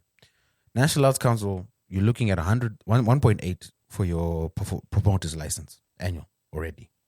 That doesn't include the $500 you're going to have to pay to bring in an international act, for example, or the $50 an hour you pay to the censorship board for that artist, and then your police clearance. And then Zimra want 15% of your gauge takings. These are all the prohibitive costs. Then you've still got to deal with the lack of power, the lack of venues, the lack of qualified service providers, the difficulty it is in just running a venue, the payment systems. It's a myriad of issues. That's why, for the most part, you see the same artists across various lineups, because it's difficult to take risks. Like, if an artist isn't a guaranteed ticket seller, I can't take a risk and be like, yo, I know this guy might not sell, but I believe in them. They got a great show. If I get them in front of the right people, they'll blow up. As a promoter, I can't do that. I'm reduced to the most common denominator. And that's the difficult thing. So yeah, I don't know if you have anything else to add, but I think this is a great segue into that post you wanted to talk about as well with regards to promoters and live events. Cool. So it's something that we discussed briefly in our Patreon group. But there's a South African promoter who goes by the name of Tuli Tools. I don't know him personally or anything, but he posted on his socials. Sorry, give me a moment. My device is acting up.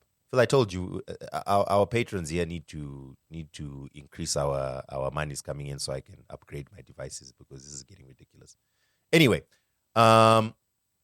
so yes, Tuli Tools is a promoter out in South Africa, and he's worked with a lot of events and festivals and booking artists and so on. So he put out incendiary post on his Twitter with the title, DOA, Death of Amapiano.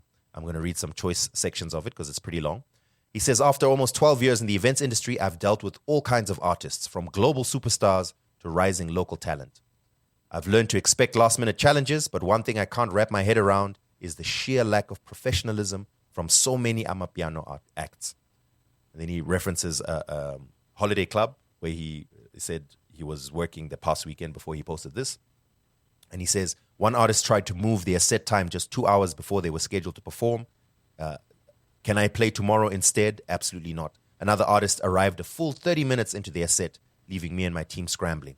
This isn't an isolated incident. I'd estimate that 80% of the time I book a piano act, they're late. It's become so ridiculous that in our team, we literally place bets on which artist will be the latest. It's not just tardiness. The answer is always Sir Trill. The answer is Dali Wonga and Sir Trill.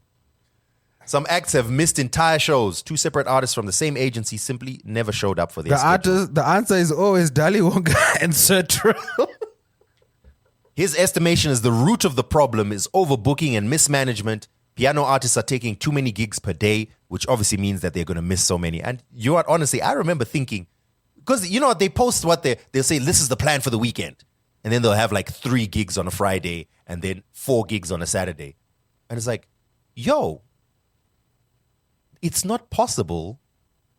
I mean, maybe theoretically it's possible if this was a robot or a big JBL speaker that you were going to place in different locations. But this is a human being who's just finished a performance and then in 30 minutes is needed at the next performance and in 30 minutes is needed at the next performance. How is that possible? I 100% agree with this. But anyway, we can discuss it in just a bit. Let me just finish his statement. He then says this is not universal. Obviously, there's some artists who are okay. But then he mentions that's the majority. He ends it by saying, I love piano. I love the impact it's had and how it's grown African dance culture worldwide. But for F's sake, get it together, guys. When I read this, I started getting, you know that meme of someone who starts thinking about the war trauma and stuff. It just started like... Because all the flashbacks, us chasing artists. Look at it. Yo, guys, you know what? I love. You know what? Life is stressful, but I love it. Sometimes I love it. I don't want to lie. There's something weird in me. I hate it in the moment, but looking back at it, I'm like, but that was fun, wasn't it, Dan? Like, it's fun. It's fun. So there's events I've done with you, and then there's events I've done for ZFM. And I've partnered with other people as well. So I've been frontline to exactly what this guy is describing. Not just for SA acts, including SA acts, but also for many Zimbabwean acts. And I think it's also well known in the industry that vanve dancehall, with a few notable exceptions, it's just kind of known. Vanve hip hop, it's just kind of known. So just picture this, right? There's a huge event coming up. It's a hip-hop event. And at this hip-hop event, you're going to have Holy 10, Volts JT, Baga, excited. The youngsters are out there for this event. The event starts, let's say it's scheduled to start at 7. Starts with some of the smaller acts as it gets into bigger and bigger acts. So your smaller act is there on time, 7. The event starts, your performance starts great. Smaller acts have finished, it's now 8 o'clock, okay? It's now 8:30. Next scheduled is, let's say it's Baga. And I'm using an example because I don't want to put it. Let's say it's Baga. Baga is about to come on. People are excited. 8:30. The stage manager is now looking frantically, where's Baga and team? The number you have dialed is not available at the moment. The number you have dialed is not available at the moment. What do you do? What are you supposed to do? Okay, maybe you decide, you know what? Let's just get the DJ to vamp for time. DJ plays for 30 minutes. The crowd is now getting restless. Because, we came here to see a live hip-hop show. Okay, screw it. Baga is not here. Let's just go to whoever's next on the act. It's supposed to be Volts. Volts is here, great. Volts performs. In the middle of Volts' performance, in comes Baga. Yeah, I'm now here. Holy 10 then now comes because he's booked 3 nights or three shows that night. He has to be on it exactly this time and get off at that time. But Baga has to come on and do his. Can you see how quickly he can devote? And I've given an example of 4 artists. Imagine you have 8 artists. Imagine you have 16. Do you know what I'm saying? For a festival or something like that. Just imagine the complexity of trying to get that show to run on time to even finish. Meanwhile, what if the artist appears, but my drama is not here? Do you know what I mean? It's so ridiculous because I feel like in any other industry, people would get fired. Or you just wouldn't use that service provider. And in some cases, that's what happens. That's literally what happens. And I think this is what it speaks to. It speaks to the fact that there are artists who were piping hot. Peeping. A year and a half ago, 2 years ago. And they've slowly fallen off. And you're like, what's going on? What's happening? They're still releasing music. Some of that music might even still be resonating. But it's not being supported as much because making an enemy in the industry is a tough thing. Yeah. Because I'm hesitant to use the word blackballing, but I think it's part of it is that like there's what we call a hard blackball, which is what people imagine happens, which is I hate Dan. Don't work with Dan. If you work with Dan, man, it's up for everybody, which is like what 50 Cent does. That, for the most part, is very, very rare. What happened? I've seen it. Yeah, but the more common occurrence is the soft blackball, which is, man, working with Dan, bruh, geez Louise, unprofessional. Comes late. You didn't even do sound check. The performance wasn't even that great. You know what? Someone else said that to me too, man. It's like the third person that said something bad about Dan. So the next time I'm putting my lineup together, the next time I'm trying to work with someone, or the next time I'm doing my brand campaign, it could be a litany of things. When Dan's name is put across my desk, I'm like, I haven't heard some great things about Dan. I'm a pass.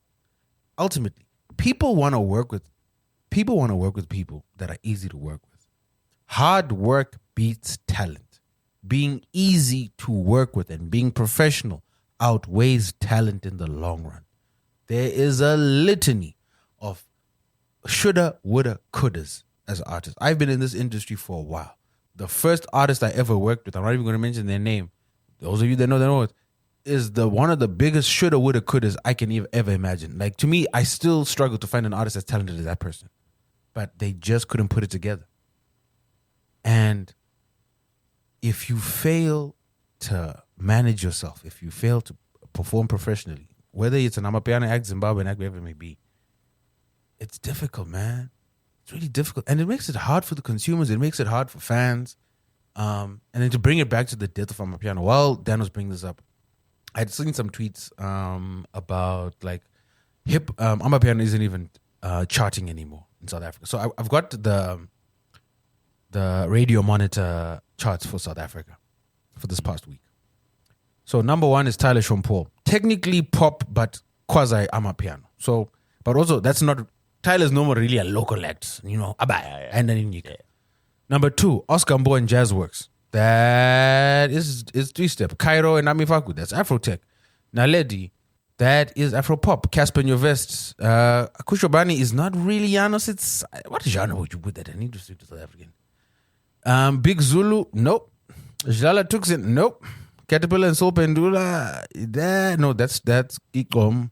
Win Lily, nope. Shava, nope. Kelvin Momo, yes. But private school. Kurt Darren, definitely not. Mr. Pilato, Egg Slimflow, Tebogo G, Biri Marong, yes. Bassi, T-Man Express and Lean Crazy, yes. Bread and Paper, nope. Togos Mkize, nope. Tyler Water, nope. Mass Music, Tio Star Quality, DJ Mapolisa, yes. Usman M. Java, nope.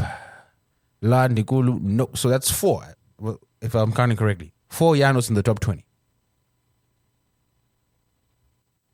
I mean, is that, can we say this is I expect some level of, up and down.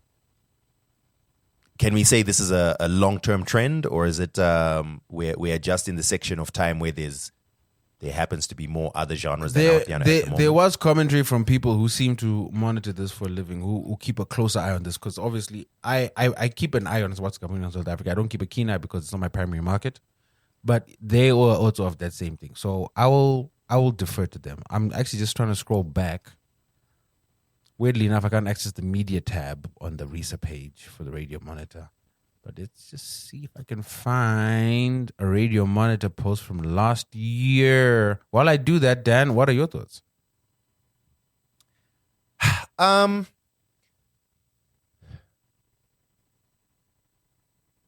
It's okay. I feel like there's a very nuanced conversation here. So, under that post that Tuli Tools made on his Twitter, it was a huge post, by the way. Lots of people seemed to relate to it. So many people came out explaining their experience working with certain acts. So, for example, the one dude, I was quite shocked at reading this. They were like, the one dude, literally, we booked him for an event, and we're talking huge figures. We're talking like 60,000 plus rand, right? And they didn't send an invoice. They would send like their card number and not really understand that that's not how banking works. And then they would get mad that they hadn't been paid. And he was like, there's obviously a huge group of talented and successful amapiano artists, hip-hop artists, dancehall artists, whatever it is, who are very fresh, new to the world of business. They've been creative all their life. They've been in that environment and never had to deal with spreadsheets in their life. And now all of a sudden they're dealing with corporates and banks and managers and whatever. And they obviously have no idea how it's working. Things work how we used to go to the studio whatever time. We used to go do freestyles whatever time. And maybe intellectually they know that I'm supposed to be professional, but in practice, they're just not doing it. And it's easy for us to sit here and say, what's wrong with you? I'm a piano act. It's just some kids in Durban, bro, who were in their one room and they sat and they made a hit song, and then now they're touring, and now there's labels that are really making a lot of money out of them, and then now they're expected to do ABC. And I don't say this as an excuse, because it's still your business. But I can understand why someone super talented or someone super creative and has never really had a business mind or even a business environment or even a thought in that direction. All their life has just been creativity. They haven't thought from a business perspective. And now all of a sudden, for most of us, it's gradual. You start off as an intern. From an intern, you become a assistant. From assistant, you move to junior. Then you move to... So you learn these things as you go. Whereas you could just be a dude who happened to get DJ Maporisa's approval, and then now you're one of the top amapiano acts within a few months. Do you know what I'm saying? Or it could take a year or 2 years, but that's still not enough time to learn all these things. So I don't say it as an excuse. But that's where management comes in. And yes, I think the problem here is artists are definitely to blame, because artists are the CEOs of their own company. Yes. But bad management is the bigger issue here. Agreed. 100%. In fact, it's what I've just described is not an excuse. It just explains why they might be in that position. And I think the same applies to any artist or talent or creative space. Typically, the most creative people may not 100% align with structure or organization and so on, which is why it's so important to have management. But sometimes it's difficult, Phil. I can't get management when I'm just a dude who's linking up with the homies to record on some old busted up mic that we all saved up money to get. And then all of a sudden, I will immediately push back from that, because you actually can. Well, I mean, obviously, yes, you can. But I'm saying what typically will happen is you're not going to have a manager when you can't even afford to go home. You're literally just going and you're having fun at the studio. This is your passion. You enjoy it. And maybe you don't even have a smash hit. You just have, okay, there's a bit of interest going. I should get into management. How do you find a manager? Who do you speak to? How do you even get into that conversation? You don't know. This is where I always go back to the fact that, in as much as I empathize with artists are really bad at taking ownership of what belongs to them. Because when you're an artist, when you are crafting your career plan, when you are in the studio, when you're working on becoming the best rapper, best artist, best producer, whatever it may be, in the back of your mind is, how am I on my vision board? 2, 3, 4, 5, whatever year plan it is. Who is going to be part of my team? And you should be cultivating that team then. My question to you is, Dan, how did Kendrick meet Dave Free? Oh, we brought Kendrick back into this. Woo! Hit the button, Dan. We have a moratorium, Phil. We have a moratorium. No, but my question is, where did Kendrick meet Day Free? He found out that someone had fathered one of his children, and he did some investigation. Be serious. Okay. I'm trying to get this example up because I don't want to dwell too much on Kendrick and Day Free, but it's a good example and it's pertinent. School me, I don't know. Childhood friends. Mm-hmm. Literally. Kendrick was rapping. Dave was like, I bet you're the rapper.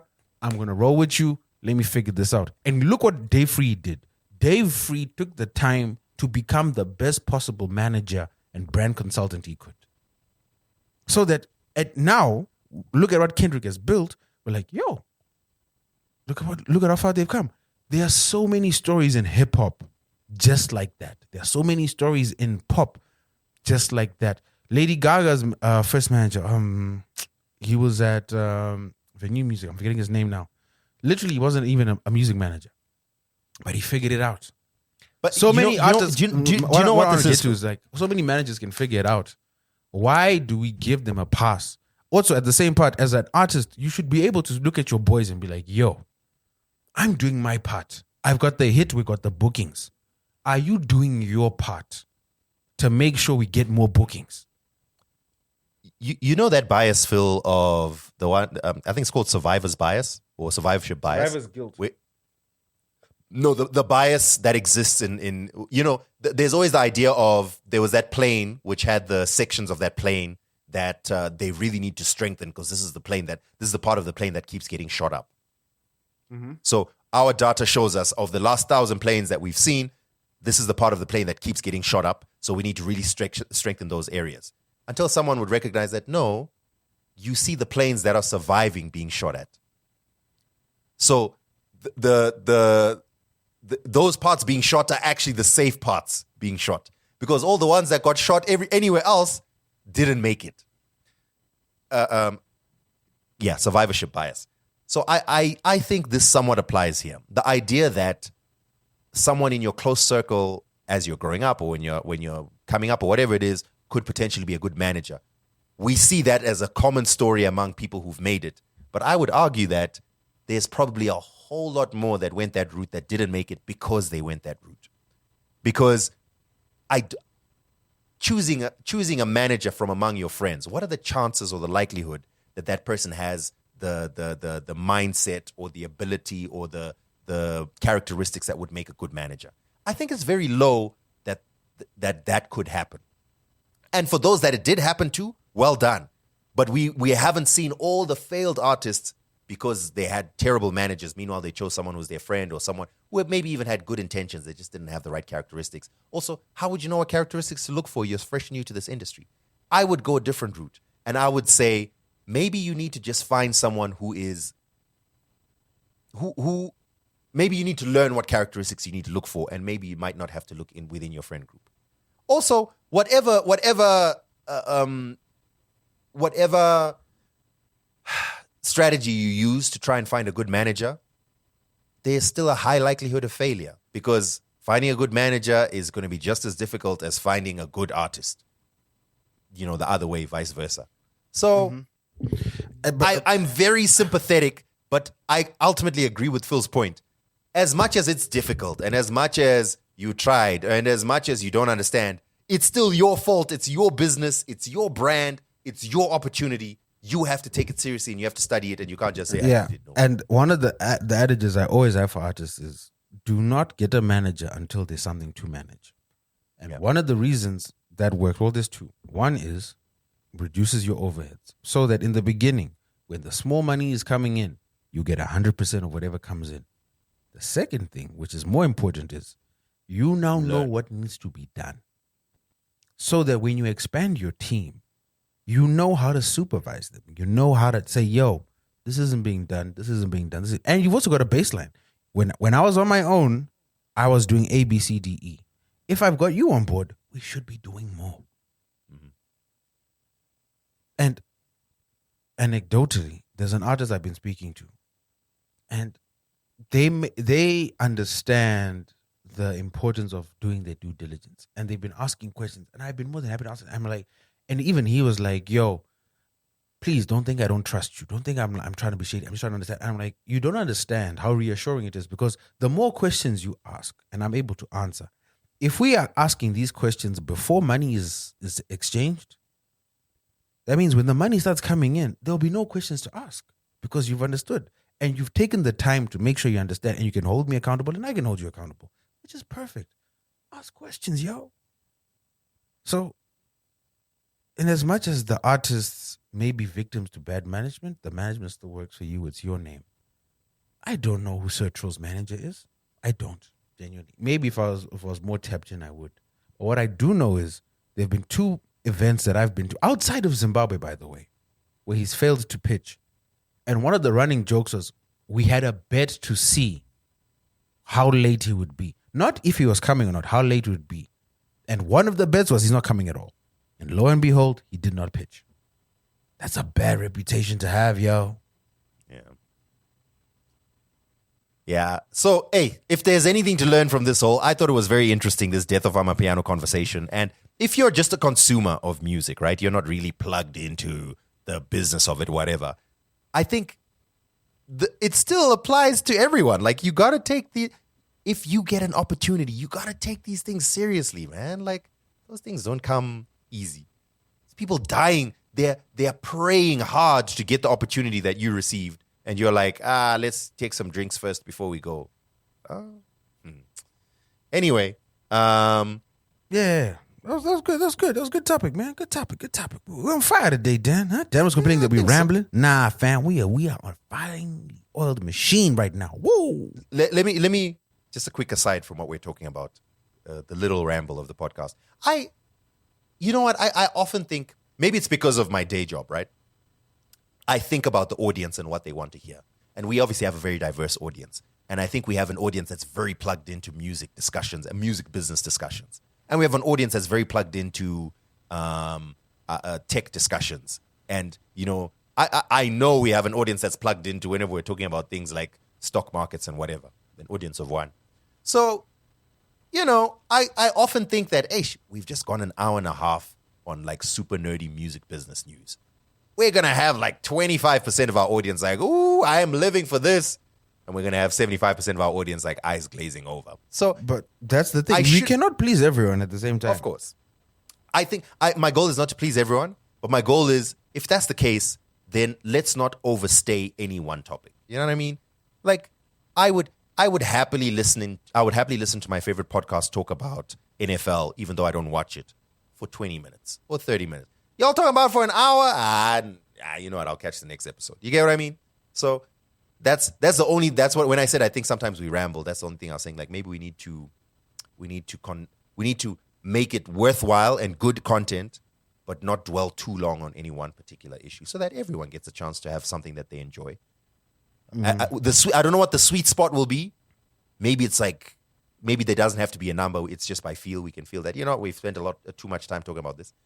But so far, I think today we're good. I think we're good. I like how it's feeling. I have one more thing that I want to speak about, Phil.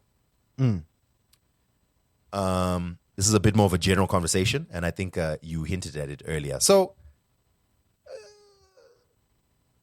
over the past couple of months, there's been an artist who's outside of the Drake and Kendrick conversation. There's been an artist globally who's having a scorcher of a year. And we're talking about Doechii. Doechii was recently announced as Billboard, I think it's Woman of the Year. Yeah. Billboard Woman of the Year 2025. She won her Grammy for Alligator Bites Never Heal. She is popping. I mean, she was like on Tiny Desk and she was in all these. She's popping. And there's been so much talk about industry plant. She's an industry plant. And I think it resurrects a conversation that we've had a couple of times before about what do we mean when you say someone's an industry plant. So, for the record, I've said that I like her music, right? I do acknowledge that her style of music and I would say even the depth of her music isn't typically what would be the biggest trending song or the biggest trending album or the biggest trending person in the music space, right? But I must admit, it's also quite refreshing that it's not one of the vanilla white. I would girlies. correct you, but it is then. It is now trending. It is now some of the biggest music in the space. Very valid, because I feel like right now there's been a little bit of a shift in the culture, a little bit, and then Playboy Cardi came and ruined everything for everyone. But there's been a little bit of a shift in the culture where people are now paying more attention to.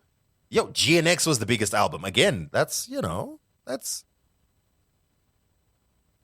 maybe not historically unusual, but definitely on a trend level, a little bit unusual. So I think it's par for the course. I think there's been a group of people activated who are interested in someone like Doechii versus someone like Sabrina Carpenter, right? So I can understand why someone would be trending, why someone would be number one, why someone would get Woman of the Year on Billboard, being a Doechii as opposed to a Chapel Roan, for example. And that's not to throw any shade on the pop girlies. It's just what we normally expect to be the biggest versus what actually is. Anyway, so the point is, there's been a lot of discourse online about, but why is Doechii getting so much shine? She must be an industry plant. And obviously I disagree, but I think it's worth discussing. What does it mean when we say industry plant? And obviously this is a contextual, colloquial conversation. I don't think we're looking at a dictionary definition. We're looking at what do people mean when they say industry plant. All right. What do you think? First and foremost, I hate that term because people don't know what it means. And there's a saying that DJ Head said a few weeks ago that it's now been my mantra because it helps encapsulate what's going on social media. You've had people who've never participated in the music industry who are ancillary to the music industry speaking like they're part of the music industry. Mm-hmm. It's an extension of the discussion or the joke that's lived on social media, which is like, before we all had our streams. We had our A stream, B stream, C stream. The problem with social media is it puts us all in this same pool and puts us at the same level.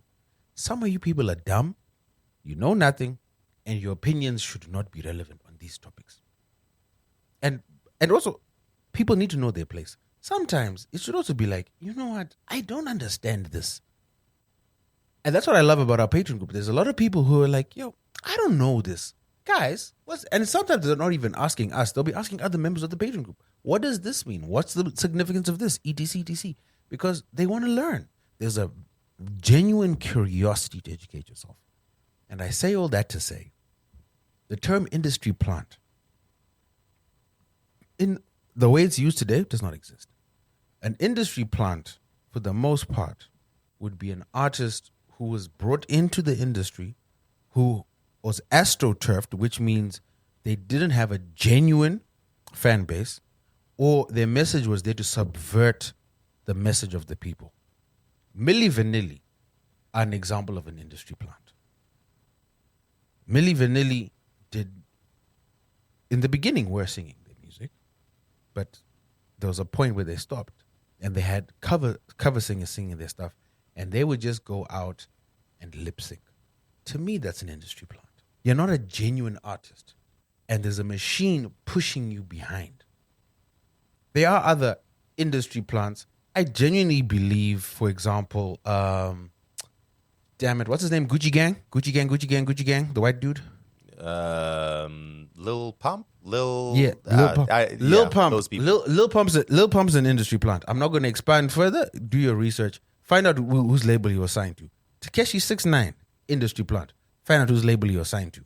Those are people I believe are industry plants for various reasons. Pushing negativity, their rise to fame, the message they're pushing, their fan base. The way it is used today is not an industry plant. When you accuse artists like Doechii of being industry plants, you don't know what an industry plant is. What Doechii is an artist who has been the beneficiary of incredible artist development and a great marketing plan with a substantial budget. Okay, so you, for the sake, let's put semantics aside, right? I think it's fair for someone to wonder that, she does seem to be getting more shine than I expect. And you could be wrong in your wondering, but there's people who might have that. So when they use the term industry plant, maybe in their heads, how they interpret it is, I think Doechie's an industry plant because she seems to be getting favor from all the major, whether it's record labels or marketing platforms or whatever it is. So a lot of them are looking at her, and she got this somewhat unearned from their perspective, which I disagree with, because if you look at, even if you just look at Doechie's, let's not. We've got to. I think, damn it, this we have to. A simple Google search will show you that you are wrong. It is very earned. Look at the body of work. Phil, podcasts wouldn't exist if people listened to Google it. So this is our opportunity to take off that burden for you, so you don't have to Google. My point is, okay, here's a quick rundown of some Perplexity. Actually, I'm trying to get that brand deal. Have you been noticing a lot of podcasts are now using Perplexity? What does Perplexity say about this? They're offering brand deals. We should throw ourselves in there. So, Doechii went viral in 2020 with Yucky Blucky Fruitcake. 2021, she performed at the BET Awards. It was 4 years ago. 2021, she also went on tour with SZA. She signed to TDE, Capitol Records, in 2022 as well. She was part of the freshman class issue of XXL in 2022. Are you reading this from ChatGPT? This sounds like a ChatGPT summary. No, I'm not. She opened for Doja Cat and Beyonce in 2023. Mm-hmm. One of the biggest pop / R&B songs of 2023 was "What It Is How What's Up." That was Doechii, which she references in her latest album, where she talks about, man, I started making TikTok music. Anyway, and then Alligator Bites Never Heal, Grammy. So to me, yes, it is a rapid growth. Nah, dude, what do you mean rapid? It's been 5 years. What are you talking about?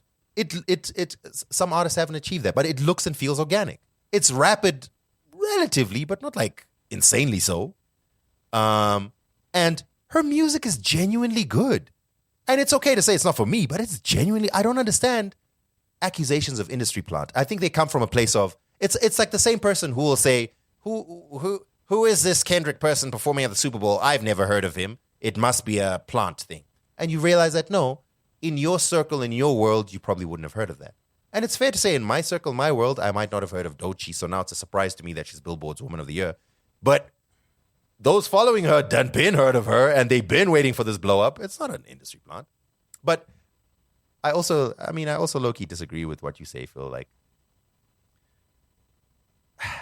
we've discussed this several times. Which part? Yes, it's true that there are people who know more than others.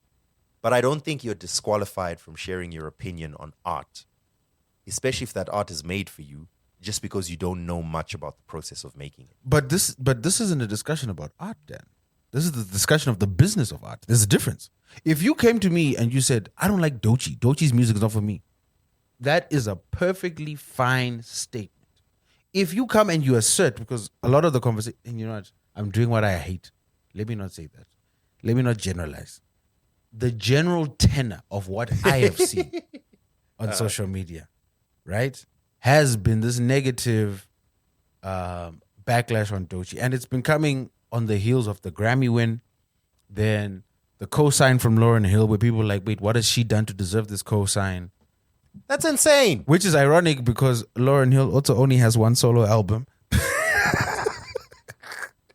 Granted, she has more with the Fugees, but Lauryn Hill only has one solo album, which I find hilarious. And then there's her being out in Paris and showing her cooch to the world. And I'm like, guys, who cares? It's a cooch. Fashion, whatever. Yeah. Like, I genuinely have bigger problems than looking at someone's mons. If they want to show their mons, go ahead. As long as there's no children there, go ahead. I think we've too many references. One reference per 30 minutes. Okay, so sorry. And then the next thing is the Hot Ones Truth or Dare thing she did with her DJ Milan, where she was like, "What's a red flag?" And she was like, "Straight men." And I was debating whether we want to go into this or not, but I think the people that were genuinely offended, I don't understand why you were offended. Were you planning on dating Doechii? Like, was she in your Rolodex? Okay. Are you offended that a woman you're never going to date doesn't want to date you? Also, if you paid attention to the plight of queer women or the plight of women in general, you would understand why they'd be worried about having straight men around them. Doechii didn't go out and make a speech denouncing straight men. She was answering something about her own preference. I don't understand. And even if why. she went out and gave a speech denouncing straight men, did you listen to the points?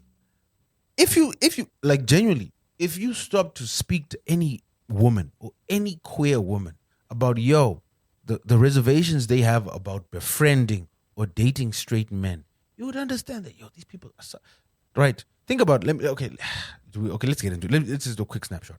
One is women men are not safe, right? The people that highest causes of abuse against women, not all men, straight men. The other thing is homophobia.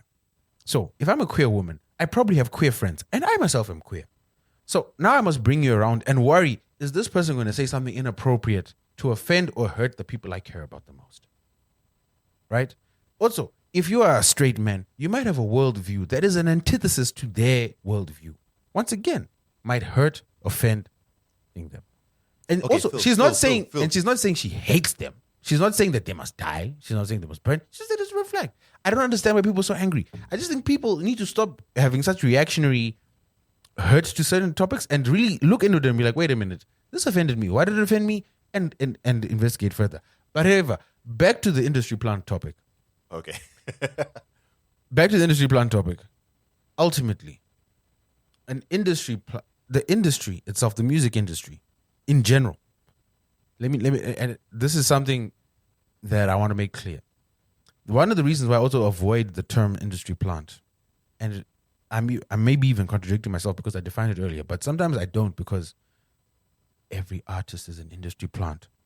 By definition, an industry plant is an artist or an individual, a record or record label looked at and were like, we can exploit that person to make money.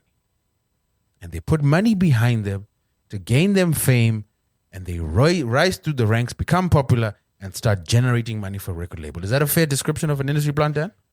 It is a fair description, Phil, but you are going down the route of semantics. Let's talk about what we know they mean when they say it. No, but this is why I'm not going down the route of semantics. What I'm saying is it's a misnomer of a definition, because every artist, by definition, is an industry. Every successful major record label artist is by definition an industry plant, which is why I'm saying, like, it's a silly thing to define, because by that very nature, every artist has the potential to earn a record label money.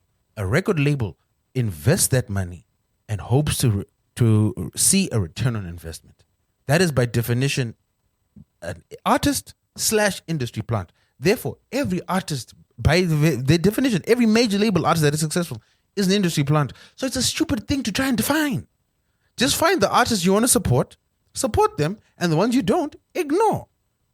And also, to that point, if you are not listening to that artist's music, why does it bother you that other people are, or that artist is getting shine, or that artist is getting... It almost feels like an entitlement to someone's success. Like, I must have a say in whether someone is successful or not. It's okay to have zero opinion. You see someone being successful, it's like, that must have been an industry plant. These are the same people that see women do well in business and they're like, nah, she must have slept her way to the top. Like, it's none of your business, bro. Just chill. And even if she did, my guy, can she do the job? Because also, why are you not analyzing, wait a minute, why is there an environment where a woman has to sleep her way to the top? Especially if she's competent. But by the way, by y'all's definition, Ice Spice is very close to being an industry plant. Extremely close. Because there wasn't that organic growth. Fam. But... Fam. Buddha. Fam. Close. No, I mean, if we're working with the premise that every artist is an industry plant, therefore you can't really define it. There's close and then there's gidge. All right, Phil. Okay, let's wrap things up. I've got my story to tell. Oh, yes, let's hear the story. But Gaga guide. So, sometimes we are reminded of the reach of the podcast. So, I'm chilling today. Today's a Friday. I have a meeting. An artist comes over for this meeting. This is a prominent artist that comes over to the house for a meeting. Madam's friends are over. So a friend flew in from Kenya. There's another friend from South Africa. So they're having the little Friday drink. What. Artist comes in, we have the meeting downstairs because they're a little injured or they can't walk up the stairs. So we just have the meeting downstairs. All of a sudden, man, like, we've got to go to the shops. So I'm like, why? I thought you just came to the shops. They're like, no, we've got to go to the shops. I'm like, okay, cool. They go to the shops. I finish my meeting. They come back. The friend is like, oh my God, what's that? So-and-so. I was like, yeah. I was like, we had to leave. I'm like, so wait, is that why you guys are doing this? I was like, yeah, she was spazzing out. Because of the person you were having a meeting with. I was having the meeting with. And they were like, oh my God, it's crazy. I'm such a big fan. Blah, blah. So I was like, okay, cool. And then I also commented that, yeah, actually, I kind of figured you guys might, because this artist was supposed to come with 2 other prominent artists. I was like, don't bring this other artist. Just you come yourself so we can just iron out this arrangement and then you can go. Have the meeting. So they're having like a fan moment and I'm not too upset with it. You know, it's fun, it's cool, whatever. I'm like, you know what, actually this is dope. So even while the artist is now driving off, I'm also asking her, like, so why didn't you come in and ask for a photo? And they were like, she was so excited she could not put those words together. We were worried she was going to embarrass you in this meeting. So we thought it's best just keep outside. So I was like, all right, cool. Funny story, all good. Then now, I go downstairs and I'm like, hey, heads up, I'm going upstairs to record the podcast. Same person turns and says, wait, you're Phil Chad. And I'm like, I thought we established that when I said hi. She's like, oh no, I listened to the podcast. You don't believe how much I listened to the podcast. Have you found Kay? You know that my family stays in Greyston Park. And I was even asking my family if Kay is my brother. And then she started showing me messages of her sending the video of you looking for your dog and finding that Kay dude, asking and saying, I thought Kay might be my brother. But I was like, no, because we come from a good part of town. But Kay, so have you found the dog yet? So, okay, your story has just reminded me of another super. Are you done with it? Sorry. So now she's like, now she's flipping out. She's like, oh my God, I can't believe, like, this is crazy. Like, you know what, I've got to go. She's like, I've got to go. Like, staying here is just make it, like, staying here is just, like, there's too many, I'm seeing so many people. Oh my God, I love your podcast. And now she's like showing me her phone and she's like, look at all these podcast episodes I listen to. And to her credit, like, you know, like when you listen to a podcast, it's like grayed out and it shows. Yeah, it shows that it's been listened to, yeah. So I'm like, oh, shout out to Alpha's buddy. He's like, oh my God, I didn't know that. Oh, this is so good to meet you, blah, blah, blah.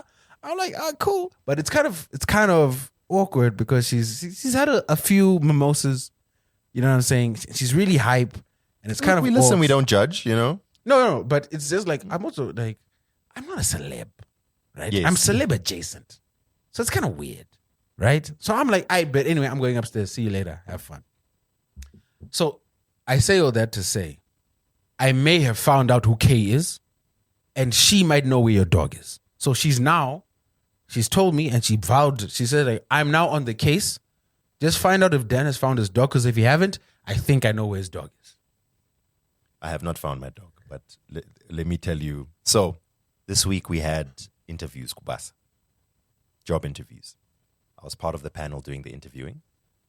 So at the end of one particular interview, anyway, I'll just mention it, even if it comes back to them.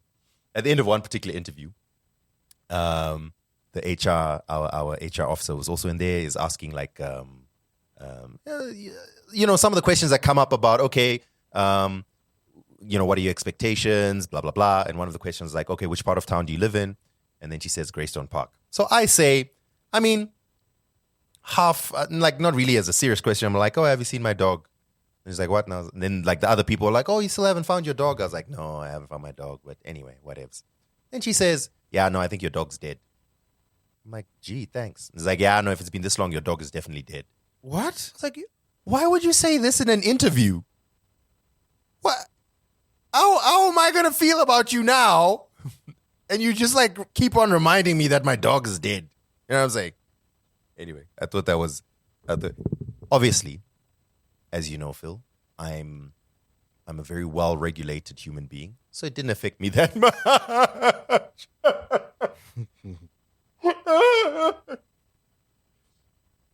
It's okay, Dad. But it could have. Imagine if I was completely torn up about this and you're telling me my dog is dead, and they're like, "Oh, so did I get the job?" What a stupid Yeah. person! Like people like, no. It's Anyway. like that other. I didn't- I you know, forwarded you'll that be- chat with you- that chat to you. Do you see You'll that be other chat nervous. about that person one? that wanted a 4-figure salary? Yes, yeah. Like, people live it. Like, granted, guys, I understand Zimbabwe. I am not averse to people defining what their worth is and demanding their worth. I am all for it. But also, you can't demand it within a vacuum. You have to be aware of the societal conditions and constraints surrounding that, right? You also need to be able to answer questions clearly. If someone says, what's your expected salary? And your answer is 4 figures. What the hell am I supposed to do with that?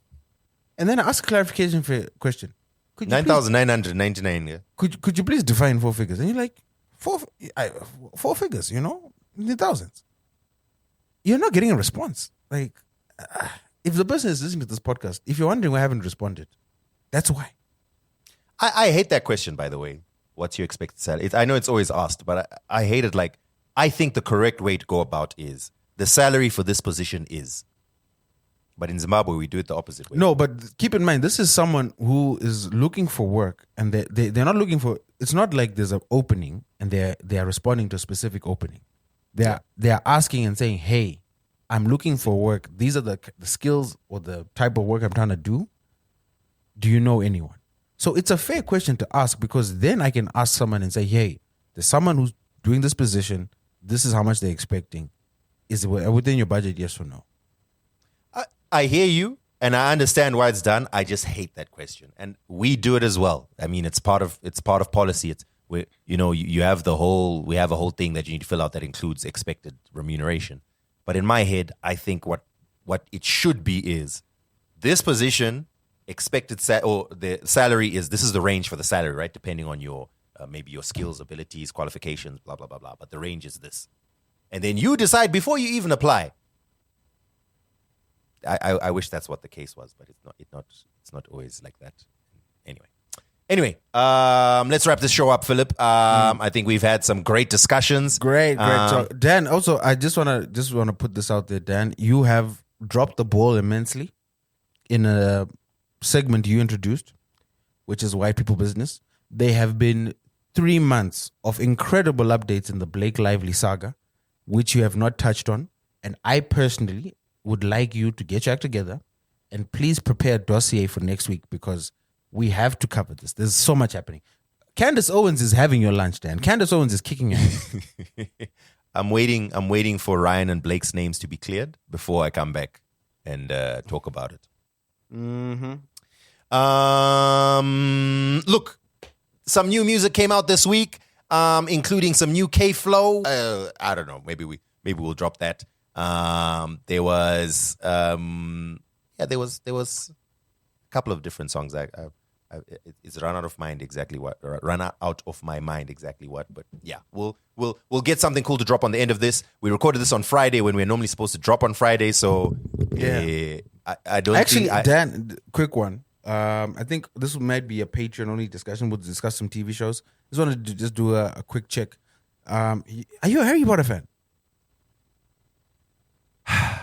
When I was 13, 14, 15, yes.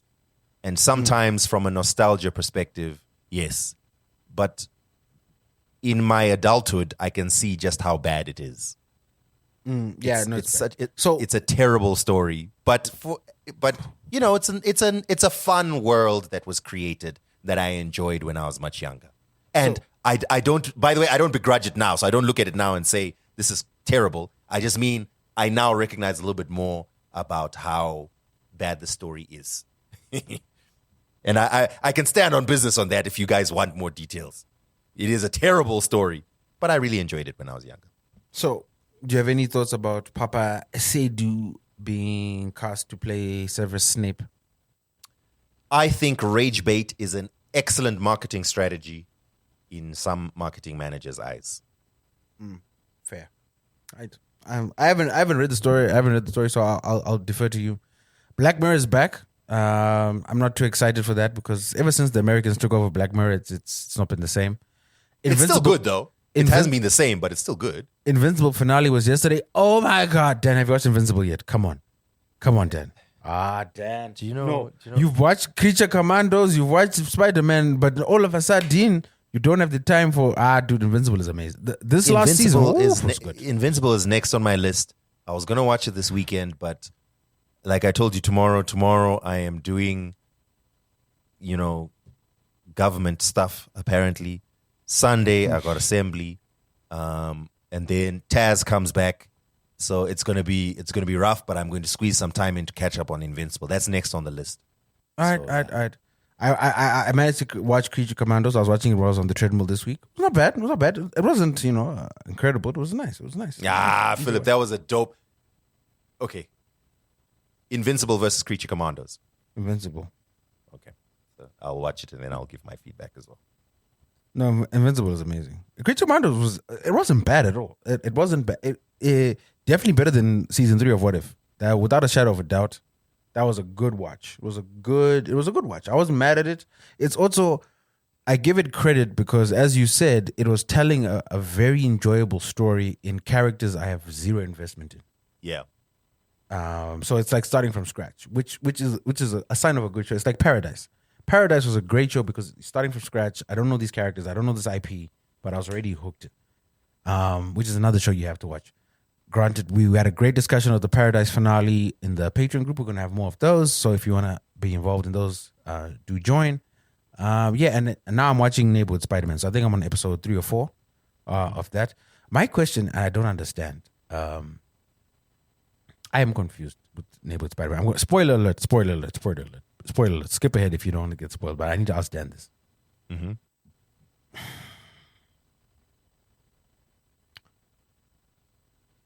The thug that has now derailed the superstar quarterback's life, his operation is in a warehouse. Like, I feel like there's so many opportunities to remove him from the equation. You know what I'm saying? So many ways. Who must remove him? He could have let him get stabbed by Scorpion. Like, that would have been the simplest. Like, also, I could have common sense. Like, granted, they're teenagers, so they think like teenagers, so they're dumb. But I was also just watching, like, damn, you're so dumb. There's so, like, also, I haven't seen, just go to the police. I don't understand. Also, you know what, Phil? Walk around with your Stanley Cup, please. I think. No, but then here's the other thing. This is the damn thing. Like, everyone admits you are headed to the NFL. This thug says you're headed to the NFL. Why don't you tell the thug, like everywhere else in the hood? This is why I know a white person wrote this show. Because you know what happens in the hood when they identify a star that's going to the NFL or who has potential to go to the league? The thugs befriend them, protect them, and do one or two things.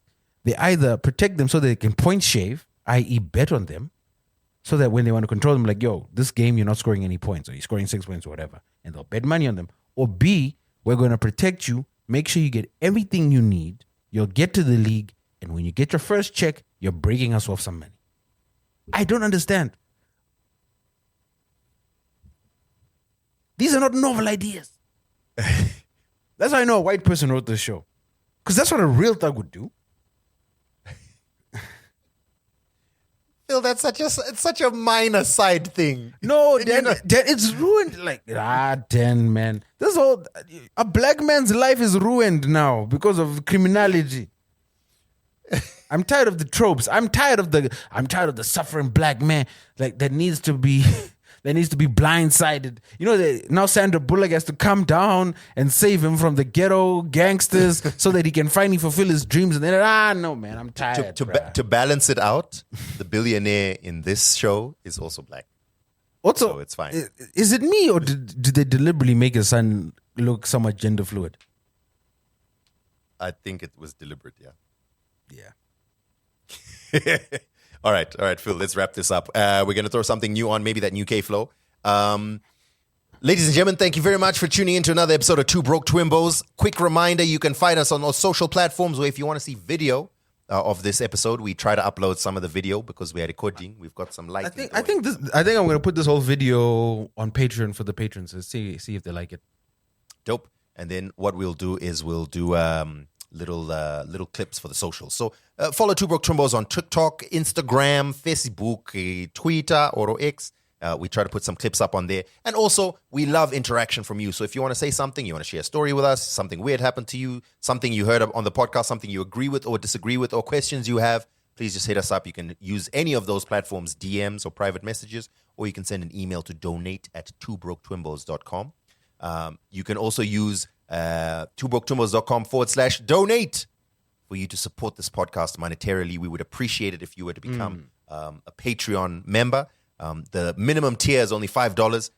What you get for that is exclusive access to the Patreon WhatsApp group where we have great conversations and a great. I mean, it's a great community. You know what I mean? And a free cap.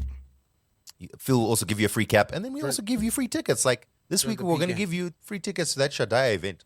So, is that a real thing? It is a real thing. Is that a real thing? Really? It is a real thing? Yeah. Well, I saw it posted on platforms being advertised. No. So. Okay. All right. Anyway. Okay. So, All right, but we do. Aside from that very obvious joke, we do have perks that we try and give our Patreon subscribers because we appreciate you're the ones that are keeping this podcast going. Thank you very much, boys and girls, ladies and gentlemen. We'll catch you in the next one. Please support us, become a Patreon member, and we out.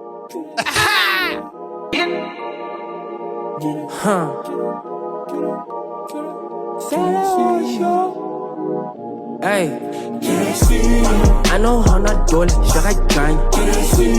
There's a minute I put a shima hard. Shanda wega shoko shabada. You know quite the Sunday shima hard. I know how not dole, should I grind? There's a minute I put a shima dar. Shanda wega shoko shabada. You know quite the Sunday shima hard. Handy chi, Uri Steve wakatema ugu to the front town, but you know Uri broke. Friend Jako Ikakupa, she probably post on a phone Mukatuka, now you just thinking you're needing a daddy for hope. No politics, you want a knife from Kutura my peaks. I know the bees, Shane agent act from the Mari, close friend act from my bliss. Number ya quash pure Mari, ka 10K Kongo ka best. Bang bang, now it is gone. What is on my nails? You looking so nice. Pretty girl from the ghetto, Aruka my buns, but baby, you looking so fun. Speak your voice, you don't need these boys, you don't need me, girl, you don't need my father. Ramadans, Shanda and drugs, you play hard, but you work harder. By Amazons, by Pamos, to the buns. Roma works, see my talks, Shanda and drugs, cause I know how not dole, should I grind? There's a minute I put a shima hard. Shanda wega shoko shabada. You know quite the Sunday shima hard. I know how not dole, should I grind? There's a minute I put a shima dar. Shanda wega shoko shabada. You know quite the Sunday shima hard.